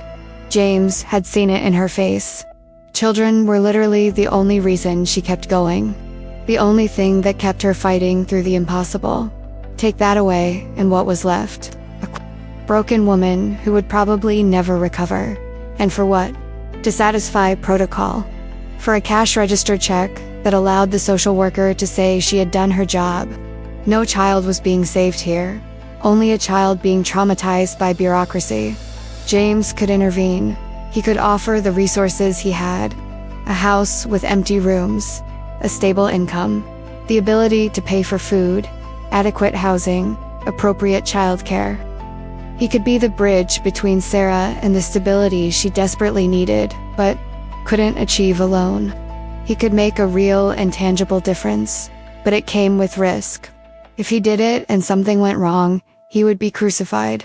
Not just by Jennifer Marks and social services, but by the community, by colleagues, by himself. What if he put his reputation and resources on the line for his family? And then a child got hurt? What if there was something about Sarah he didn't see? What if his judgment was fundamentally wrong? I would carry that for the rest of my life.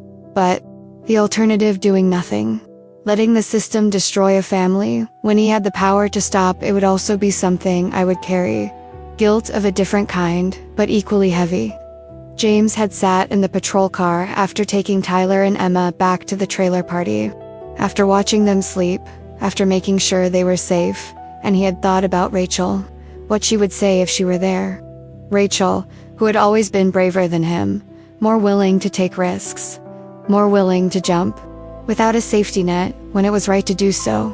Sometimes, she had once said when they were debating whether to do another round of IVF or accept that they weren't going to have children, you just have to take the plunge and trust that it'll work out.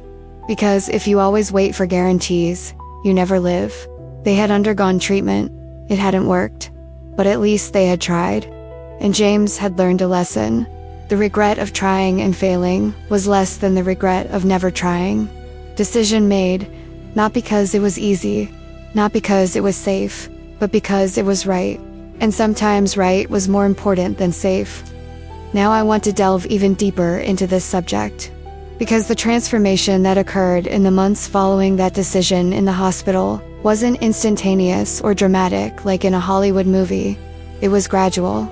It was built in small moments of accumulated trust. It was the journey of two people broken by different losses, beginning to recognize in each other something the world had taken away: hope.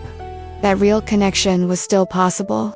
And it was a delicate process of establishing boundaries, navigating vulnerability, allowing help to become something more without pressure or forced expectations. James made a formal offer through Jennifer Marks. Not impulsively, but with a concrete proposal that demonstrated he had thought through the logistics and was prepared for a real commitment. I'll pay the first and last month's rent on a decent apartment for Sarah and the kids. Not a trailer. A real place with working, heating, and reliable water. I'll pay a utility deposit to ensure they don't get cut off. And I'll provide supplemental financial support for 3 months' food. Basic necessities, while Sarah gets physically stable and reduces her workload to a human schedule. 8 hours a day instead of 17. Jennifer looked at him with obvious skepticism, not hostility, but the professional distrust of someone who had seen many saviors with questionable motivations. Why? Why would you do that? A fair question, a legitimate one. Because I can, James said. Simple, direct, and because it's right. Do you know her? Clear implication. Are you doing this for romantic interest? For the expectation of something in return? No, James admitted. But I saw a 5-year-old child walk 3 kilometers barefoot, in the cold, begging for help for her mother. I saw a mother who literally preferred to starve to death, rather than let her children go hungry. That tells me everything I need to know about her character. She's not negligent. She's a victim of a system that punishes poverty. And I have the resources to help. So I will. Jennifer considered it. She looked at Sarah, who was watching the conversation, with an expression of someone who didn't dare hope, but couldn't help it. What if she doesn't accept help? Then I respect that, James said. But at least I offer an option. I give a choice that the system isn't giving. The proposal was accepted. Reluctantly. Jennifer clearly didn't completely trust the motivations, but the alternative was to remove children, traumatize them, break up families. And if there was a third option, even coming from an unconventional source, it was worth trying. Sarah, still in the hospital, received the news with disbelief. What? Why? Why would he do that, unable to process it? He says because he can, and because it's right, Jennifer reported. Skepticism still present. You don't have to accept, but it's an option. The alternative is temporary foster care for the children, while you get settled. The choice is yours. There was no real choice. Sarah knew that. Jennifer knew that. But at least there was the dignity of a choice. I accept, Sarah whispered. But I don't understand why. Maybe ask him, Jennifer suggested. James visited that afternoon. Alone. Tyler and Emma were with Mrs. Chen temporarily. He entered the hospital room where Sarah sat. Still connected to an IV. Still pale, but better. Her eyes met his. Pure vulnerability. Why are you doing this? You don't know me. You owe me nothing. James pulled up a chair. He sat down. Not too close. Respecting space. I know you well enough. I know you love your children more than your own life. Literally. I know you worked yourself to the point of collapse, trying to take care of them. I know the system failed you on every level, and I know I have the resources to help. So I will. But what do you want in return? A question laden with the fear of a woman who had learned that nothing was free. Nothing, James said firmly. It's not a loan. It's not a transaction. It's help. A significant difference. And so it began. James found an apartment. It wasn't easy. Most landlords didn't want to rent to someone with Sarah's ruined credit history, but James offered to pay 6 months in advance and sign as a cosigner. Money talks. 2 bedrooms, ground floor for convenience with children, decent neighborhood, not luxurious, but safe, with a nearby park and a good school, central heating that actually worked, clean running water, windows that closed completely. He furnished the place with the basics. He didn't buy everything new, too expensive and unnecessary, but he got beds from thrift stores, a sofa that was used but clean and comfortable, a dining table with 4 chairs, plates, pots, utensils, bed linens, towels, everything the family needed to function. And you filled the refrigerator and cupboards, not just rice and beans, but real food, protein, fresh vegetables, fruit, milk, eggs, peanut butter, bread, everything Sarah hadn't been able to buy months ago. He took Tyler and Emma to the store before Sarah was discharged. You can each choose a toy. Anything you want. Tyler looked at him with wide eyes. Really, really? Tyler chose a set of small cars. Nothing expensive. $20. But he treated it like a treasure. Emma chose a doll with yellow hair and a pink dress. The first new toy either of them had had in over a year, and they held on to their choices on the way back as if they were gold. When Sarah was discharged for days after admission, James drove her straight to the apartment, not back to the trailer. That was in the past. She got out of the car, still weak, moving slowly. Tyler and Emma ran ahead. "Mommy, come see. It's so cool." And Sarah went inside and stopped, looking around with an expression of someone who couldn't process what she was seeing. Clean living room, furnished, stocked kitchen, open door revealing a bedroom with made beds, Tyler and Emma's new toys neatly arranged, and she collapsed. Not from despair, from relief so overwhelming her legs wouldn't hold her up. James caught her before she completely fell, guided her to the sofa, and Sarah cried. Deep sobs of months of tension finally released. "I don't know how to pay you back," she said when she managed to speak. "It's not a loan," James repeated. "It's help. You don't owe me anything. Just focus on getting well, on taking care of yourself this time too, not just the children. That's all I need." And the rebuilding process began. Sarah quit her job at the gas station. She kept only her position at the hotel. 8 hours a day, 6 days a week, 48 hours a week instead of 85. Still full-time, but not a killer schedule. She slept, really slept, 7-8 hours a night. She woke up, rested for the first time in years. She ate 3 meals a day. She gained healthy weight, her face filled out, color returned. Dark circles gradually disappeared, and James would show up. Not every day. Not intrusive, but regularly. 2-3 times a week. He'd bring groceries. I saw the milk was running out. I picked up extra fruit at the market. Always casual. Never making it seem like she was doing charity. He'd check if they needed anything. Is the heating working properly? Is the water hot enough? Small things, but important. He'd play with Tyler and Emma. Sit on the floor with the stroller. Push Emma on the park swing. Simple things that meant the world to children who had received so little positive adult attention. And little by little, conversations began. Superficial at first.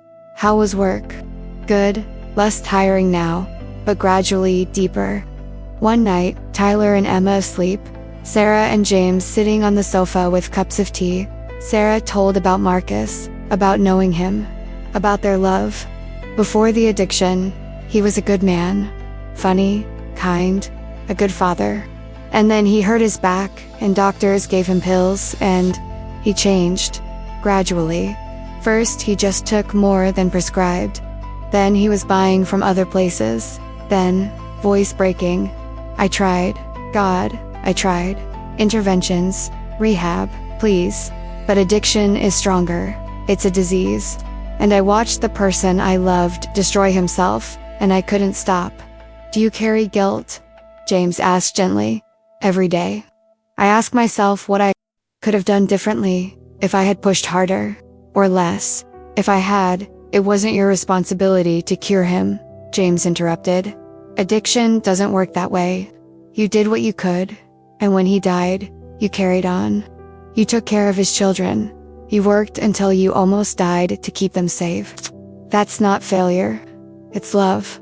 Sarah looked at him with tears in her eyes. How do you understand? Because I've seen something similar. A different illness, but the same helplessness. And James told him about Rachel. About meeting her at 25, marrying her at 27, trying to have children and not being able to. And then the cancer diagnosis at 34. 18 months of treatments, surgeries, chemotherapy that made her so sick, radiation. And through it all, she kept smiling, trying to make me feel better, as if I were the one suffering. His voice grew hoarse. And in the end, when I knew it wasn't going to work, she made me promise I wouldn't stop living, that I would find joy again, that I wouldn't waste the life she didn't have. And you? Sarah asked gently. Have you found it? James considered. No, not until now. I've existed, worked, but not lived. Not really. Pause. But these last few weeks, helping you and the children, it was the first time in years that I felt purpose beyond function, recognition, a connection between two people who understood loss, who had loved and lost and carried scars, and something grew. Not instantaneous, but gradual, built in late-night conversations, in moments shared with Tyler and Emma, in consistent kindness without expectation. James never pressured, never made a move. He was just present. And Sarah, slowly, began to trust.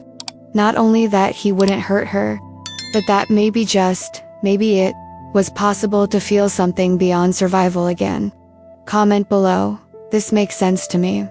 Now I want to delve even deeper into this subject, because the resolution that came 3 months later, when Jennifer Marks showed up for the final social services visit, when the case was officially closed, when Sarah could finally breathe without fear of losing her children, wasn't just a bureaucratic victory.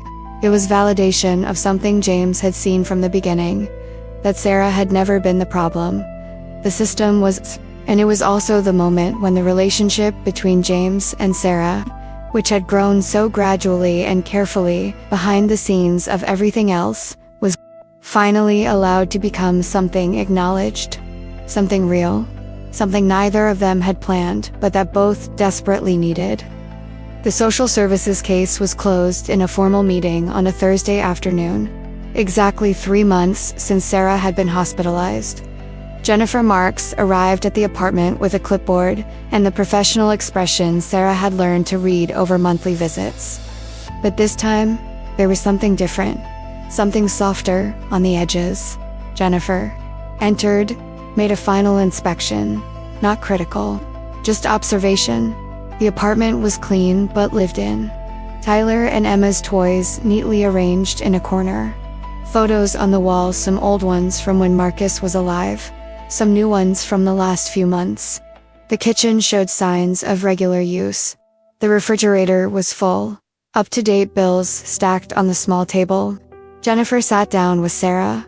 Mrs. Mitchell, based on observations over the past 3 months, I am satisfied that you have demonstrated adequate stability. You have appropriate housing, sustainable employment with reasonable hours. The children are thriving. Tyler, doing well in school. Emma hitting all developmental milestones. There are no signs of neglect or an inadequate environment. Therefore, I am recommending case closure. Official words that meant freedom. You are lucky, Jennifer added, a more personal tone now. Not many people have sheriff appear out of nowhere and literally change their life trajectory. Statistically, most mothers in your situation lose children at least temporarily. You are the exception. Because of him, I know, Sarah said quietly, and she knew with every fiber of her being. Without James, she would have lost Tyler and Emma. They would have been placed in foster care, probably separated, definitely traumatized. And Sarah probably wouldn't have survived emotionally. She would have become a different statistica mother, destroyed by a system that punishes poverty. Instead of helping, he's a good person, Jennifer said. And there was something in the tone, reluctant approval from someone who had been skeptical, but was forced to acknowledge genuine kindness. I don't see that much in my work. I usually see the worst of humanity. But him, he's rare. I know, Sarah repeated, because she knew. Every day that passed, every kindness he showed without expecting anything in return, every moment where he chose to be present, not out of obligation, but out of genuine desire, confirmed that James Holloway was the kind of man she didn't know still existed. Jennifer left. Case closed. Paperwork signed. And Sarah sat on the couch for a long moment, processing. Free. Officially, legally free from the threat of losing her children. After months of living in constant fear, with every interaction being evaluated, with every imperfection potentially used as evidence against hurt, was over. She could just be a mother again. Imperfect, human, but loving her children without constant terror. And she felt gratitude so deep it hurt. Gratitude for James, for showing up when she needed him, for seeing her humanity when the system only saw flaws, for choosing to help when it would have been easier to move on. But there was something else. Something Sarah had felt growing for weeks but hadn't dared to name. Not while the affair was still open.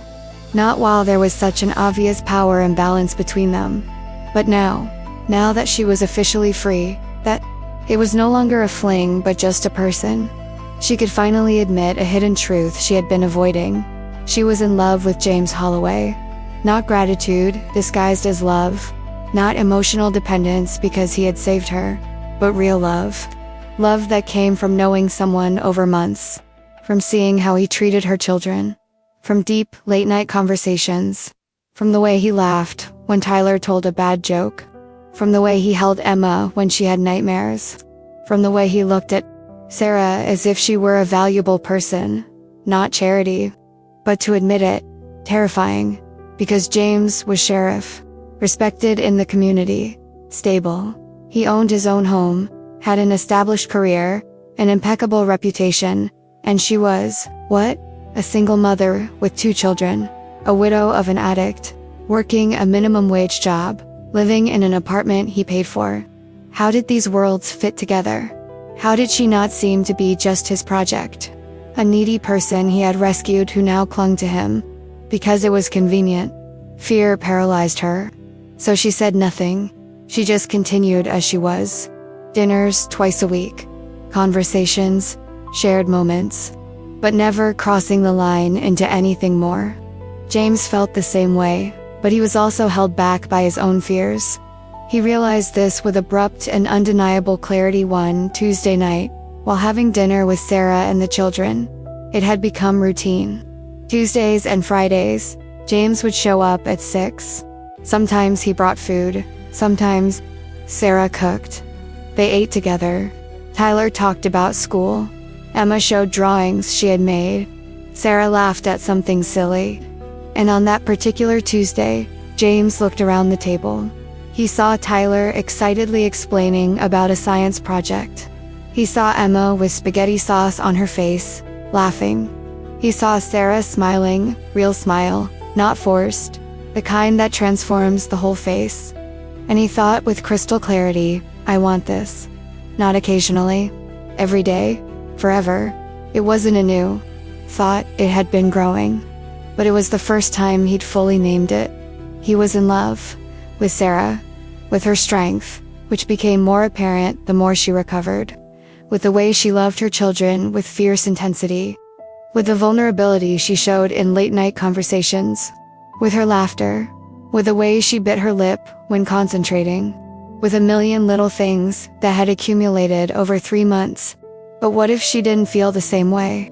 What if, to her, he was just a kind man who had helped her in a time of crisis?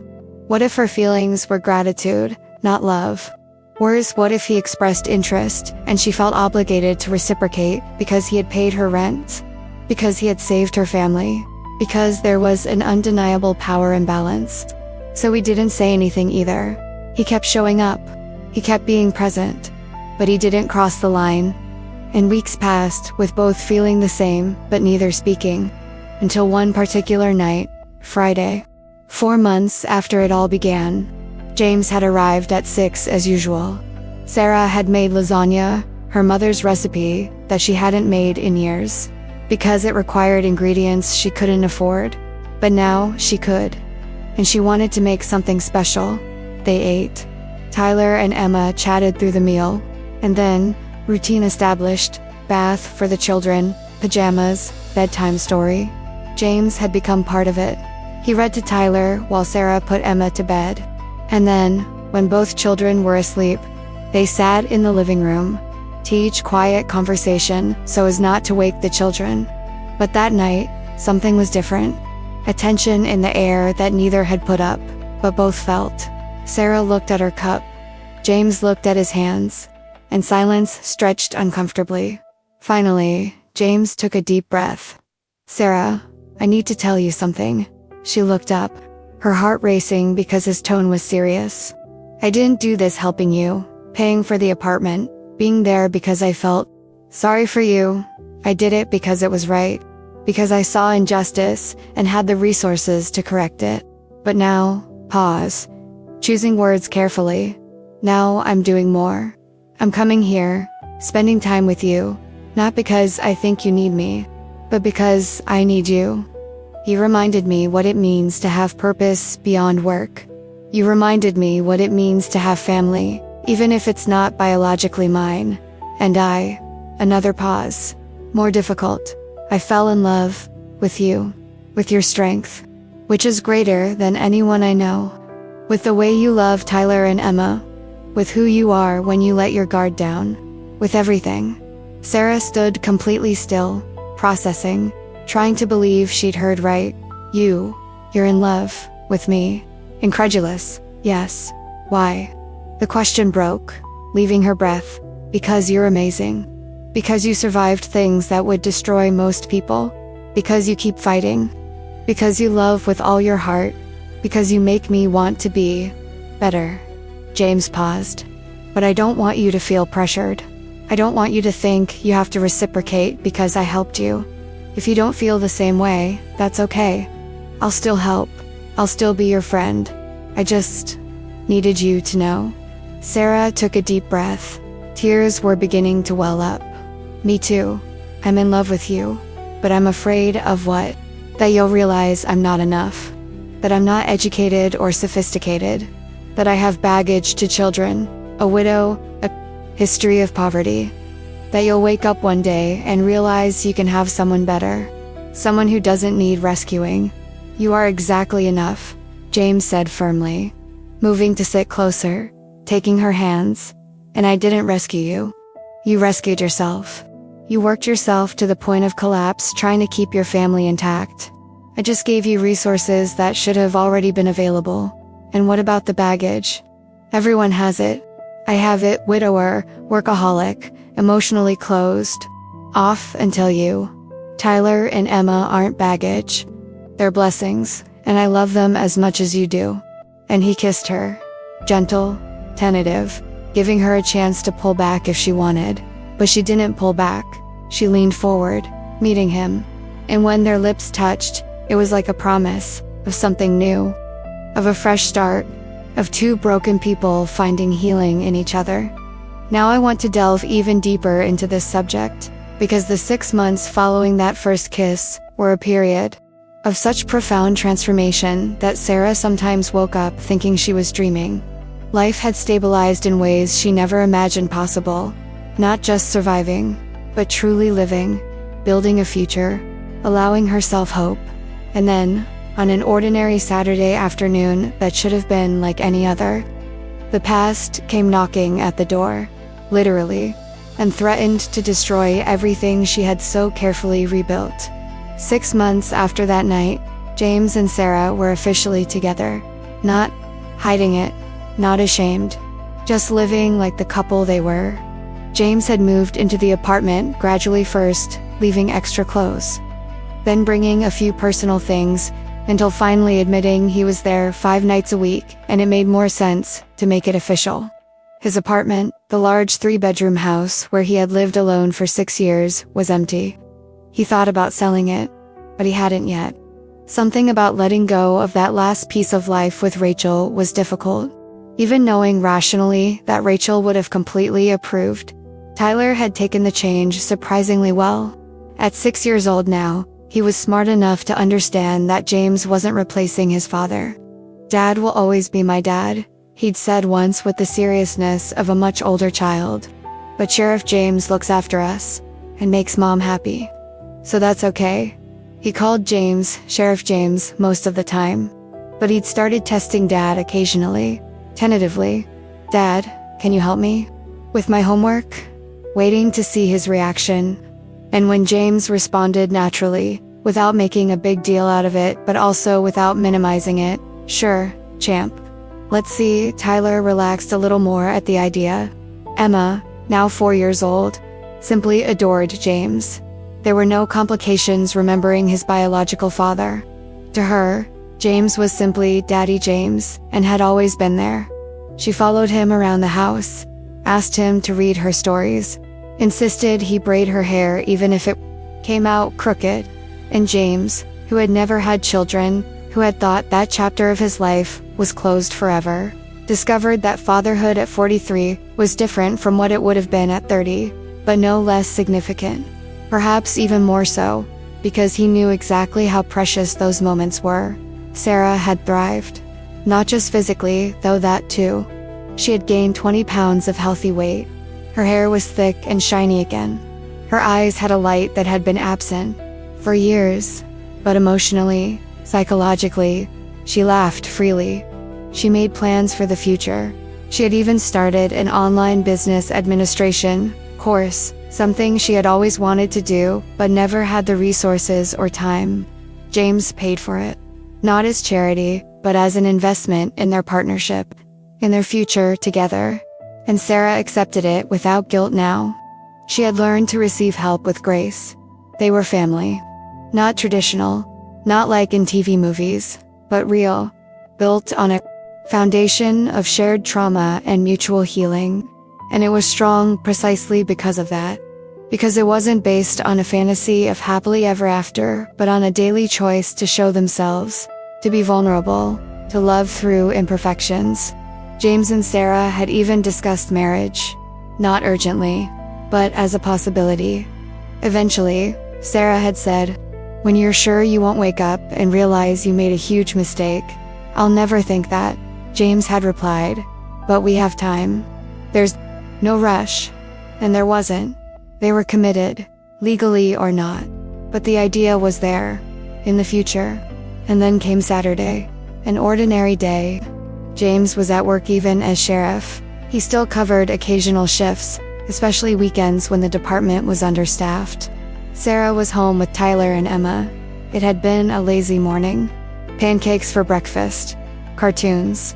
Now late, the children playing in their shared bedroom, while Sarah folded laundry in the living room. Sunlight streaming through the window. Radio playing softly. A moment of domestic peace that Sarah had learned not to take for granted. And then, a knock on the door. Firm, persistent. Not the friendly sound of a neighbor asking for a cup of sugar. Something more deliberate. Sarah put down the shirt that was folding aside. She went to the door. She looked through the peephole, and froze. It was a woman she recognized immediately, even though she hadn't seen her in 2 years. Diane Mitchell, Marcus's sister. Sarah's former sister-in-law, a woman who had been distant even when Marcus was alive, and completely absent after his death. Sarah hadn't spoken to Diane since the funeral. Not by choice. Diane simply disappeared. No contact. No checking on how Sarah and the children were coping. Just silence. And now she was here. Sarah felt a chill run down her spine. Instinct telling her this wasn't a casual visit. But she couldn't simply not answer. She took a deep breath. She opened the door. "Diane." Neutral voice. Guarded. "What are you, Sarah?" Diane interrupted her. Not politely. not friendly. Her tone was cold, accusatory even before the actual accusation came out. "We need to talk." Diane didn't wait for an invitation. She pushed her way through, entering the apartment. Sarah, too surprised to effectively protest, stepped back. Diane looked around, eyes scanning the living room. Kitchen visible, assessing, judging. "Nice place," she said. But it wasn't a compliment. It was an observation loaded with implication. "Much better than that trailer I heard you were living in." "How did you find out about the trailer?" Sarah asked, processing slowly. How did Diane know about anything from the past few years? "I heard things," Diane said vaguely. "Small town. People talk. I heard about your situation, about how you were living, about how you almost lost children because you couldn't take care of them properly." Carefully chosen words, designed to hurt. And they worked. Sarah felt anger rising. "I was working 2 jobs trying to survive after your brother died and left me with enormous debts and no support. I did everything I could. Clearly, it wasn't enough," Diane interrupted. "If social services had to intervene, if you were hospitalized from starvation, if children were nearly removed." How did she know this? Social services records were confidential, unless someone had told her, someone with access. "And I heard," Diane continued, her voice growing even colder, "that you're now living with a man. Sheriff, no less. Convenient." The way she said convenient, loaded with innuendo. That's not how it is," Sarah began, defensive, hating to sound defensive, but unable to stop. "James helped me when I was in crisis. He took advantage of you when you were vulnerable," Diane declared, as if it were fact. "He saw a desperate woman and offered help with ropes tied to her. And now you're dependent on him. Living in his apartment." "Our apartment," Sarah corrected. "And James never, my brother has barely been dead for 2 years." Diane spoke over her, her voice rising. "And you've already replaced him. You already have a new man in his bed. Exposing my nephews, my brothers, children, to a complete stranger." "James is not a stranger," Sarah shouted, her controls snapping. "He saved our lives. When your brother left me with debt and trauma and zero support, when you completely disappeared, James appeared. He provided the stability that allowed me to keep my children. He loves them. They love him. He is family in ways you never were. He's an opportunistic stranger," Diane said coldly.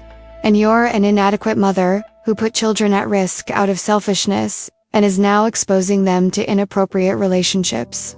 And as the aunt of these children, as Marcus's only remaining blood family, it's my responsibility to protect them." "Protect them from what?" Sarah demanded. "From being loved. From having a safe home. From having enough food. From a mother who can finally breathe. From you," Diane said, and pulled an envelope from her purse, tossed it on the coffee table. "This is a custody petition. I am seeking primary custody of Tyler and Emma Mitchell, based on your documented history of failing to provide a safe environment, based on evidence that you nearly starved them to death, based on a questionable relationship with a man you've known for less than a year, and based on my right as their aunt, their only blood relative on their father's side, to ensure they are raised appropriately." Sarah felt the world stop. Literally stop. Sound disappeared. Vision narrowed. All that existed was the envelope on the table. Diane's words echoing.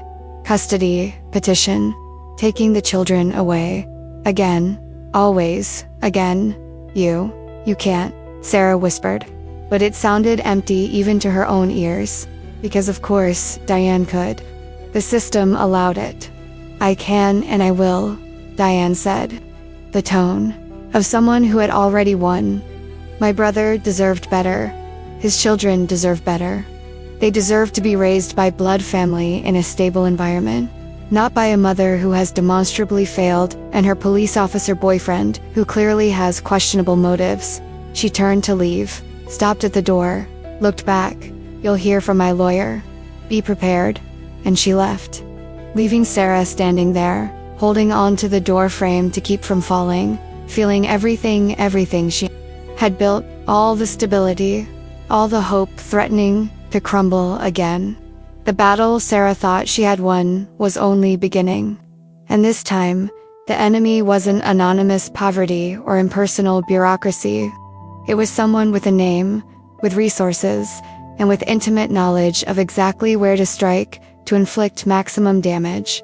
Diane knew about hospitalization, about social services, about Sarah's weakest moments, and she was going to use all of that as a weapon. Sarah held the envelope with trembling hands and realized that the war for her children had never truly ended. It had only paused, and now it was beginning again, more brutal than before.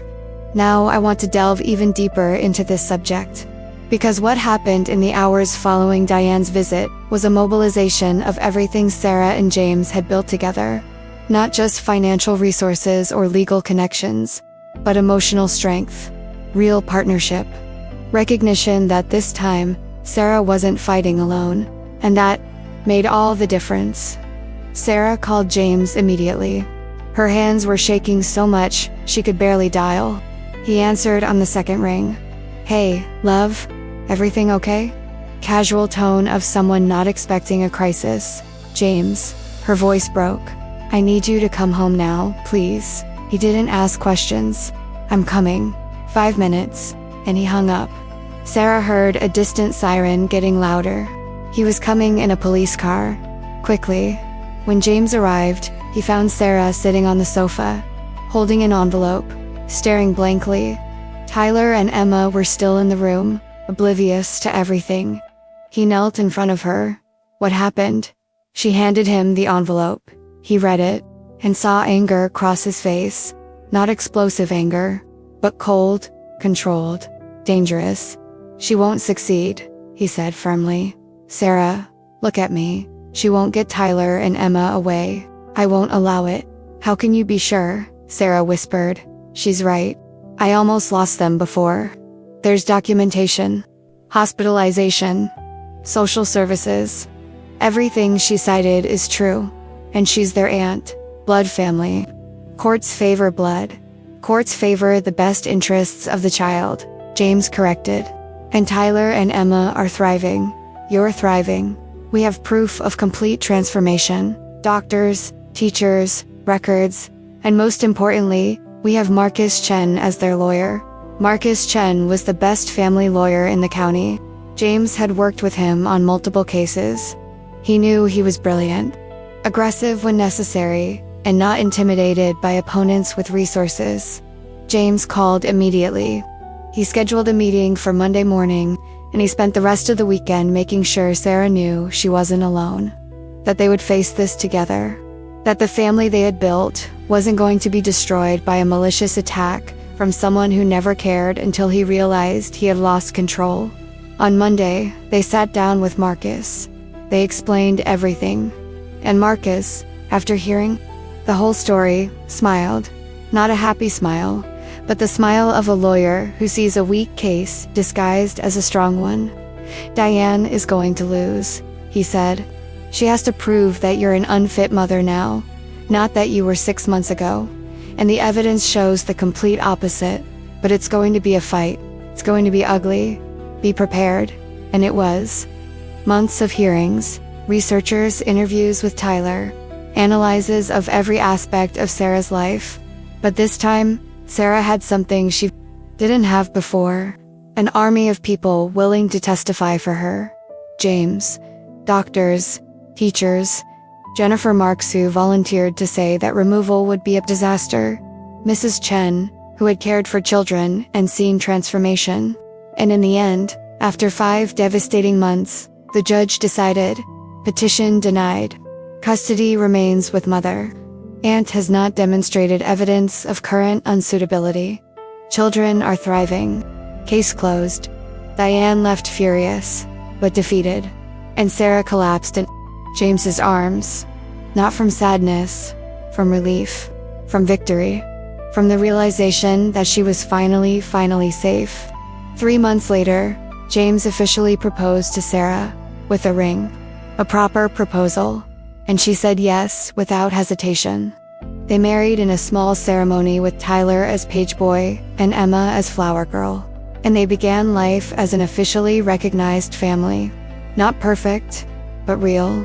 Built through fire and emerging stronger.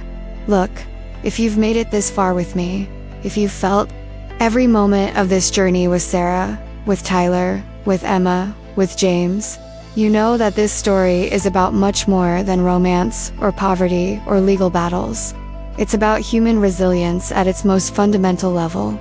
About refusing to be broken even when the whole world seems to conspire to destroy you. About finding allies in the most unexpected places. About how sometimes the only thing between you and complete catastrophe is a person willing to truly see you. To truly act when it would be easier to look the other way. And it's about a truth that nobody wants to admit, but that exists everywhere. That poverty is not a moral failing. That working until you literally faint doesn't make you negligent. It makes you a victim of a broken system. That being a struggling single mother doesn't mean you don't love your children enough. It means you lack the support you should have. And that sometimes, salvation comes not from institutions or programs, but from a human being choosing to extend a hand when everyone else said it wasn't their problem. If this kind of story resonates with you, if you want to continue following narratives about people fighting against failing systems, about love built on solid foundations of sacrifice and trust, about hope emerging from the most unlikely places, then subscribing here is the way to continue walking with me on this journey. And I need to know, are you with Sarah? Do you believe that mothers in impossible situations deserve help, instead of judgment, that brave children like Tyler deserve to have their heroism recognized, that people like James exist and make a difference that literally saves lives? Then comment below. I'm with you until the end. Let me see how many people truly understand the weight of this journey and are willing to defend families that the system often fails in such spectacular ways. If this touched you in any way, at any point, you felt the injustice of Sarah being punished for poverty, if you felt Tyler's courage walking 3 kilometers barefoot to save his mother, if you felt hope when James chose to intervene instead of moving on, if you felt relief when the family was finally safe, leave a like so I know. Because stories like this need to be told. People need to understand that there are thousands of Sarahs fighting silently every day. Thousands of Tylers being forced to be adults too soon. And we need more Jameses willing to make a real difference when it matters. And there's a video here that continues in the same vein. Another story of someone being unfairly judged by appearances, but whose truth is much deeper. About protection when no one else offers it.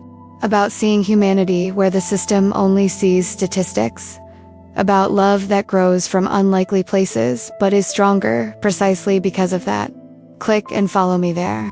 Because these journeys never truly end. There are always more stories to tell.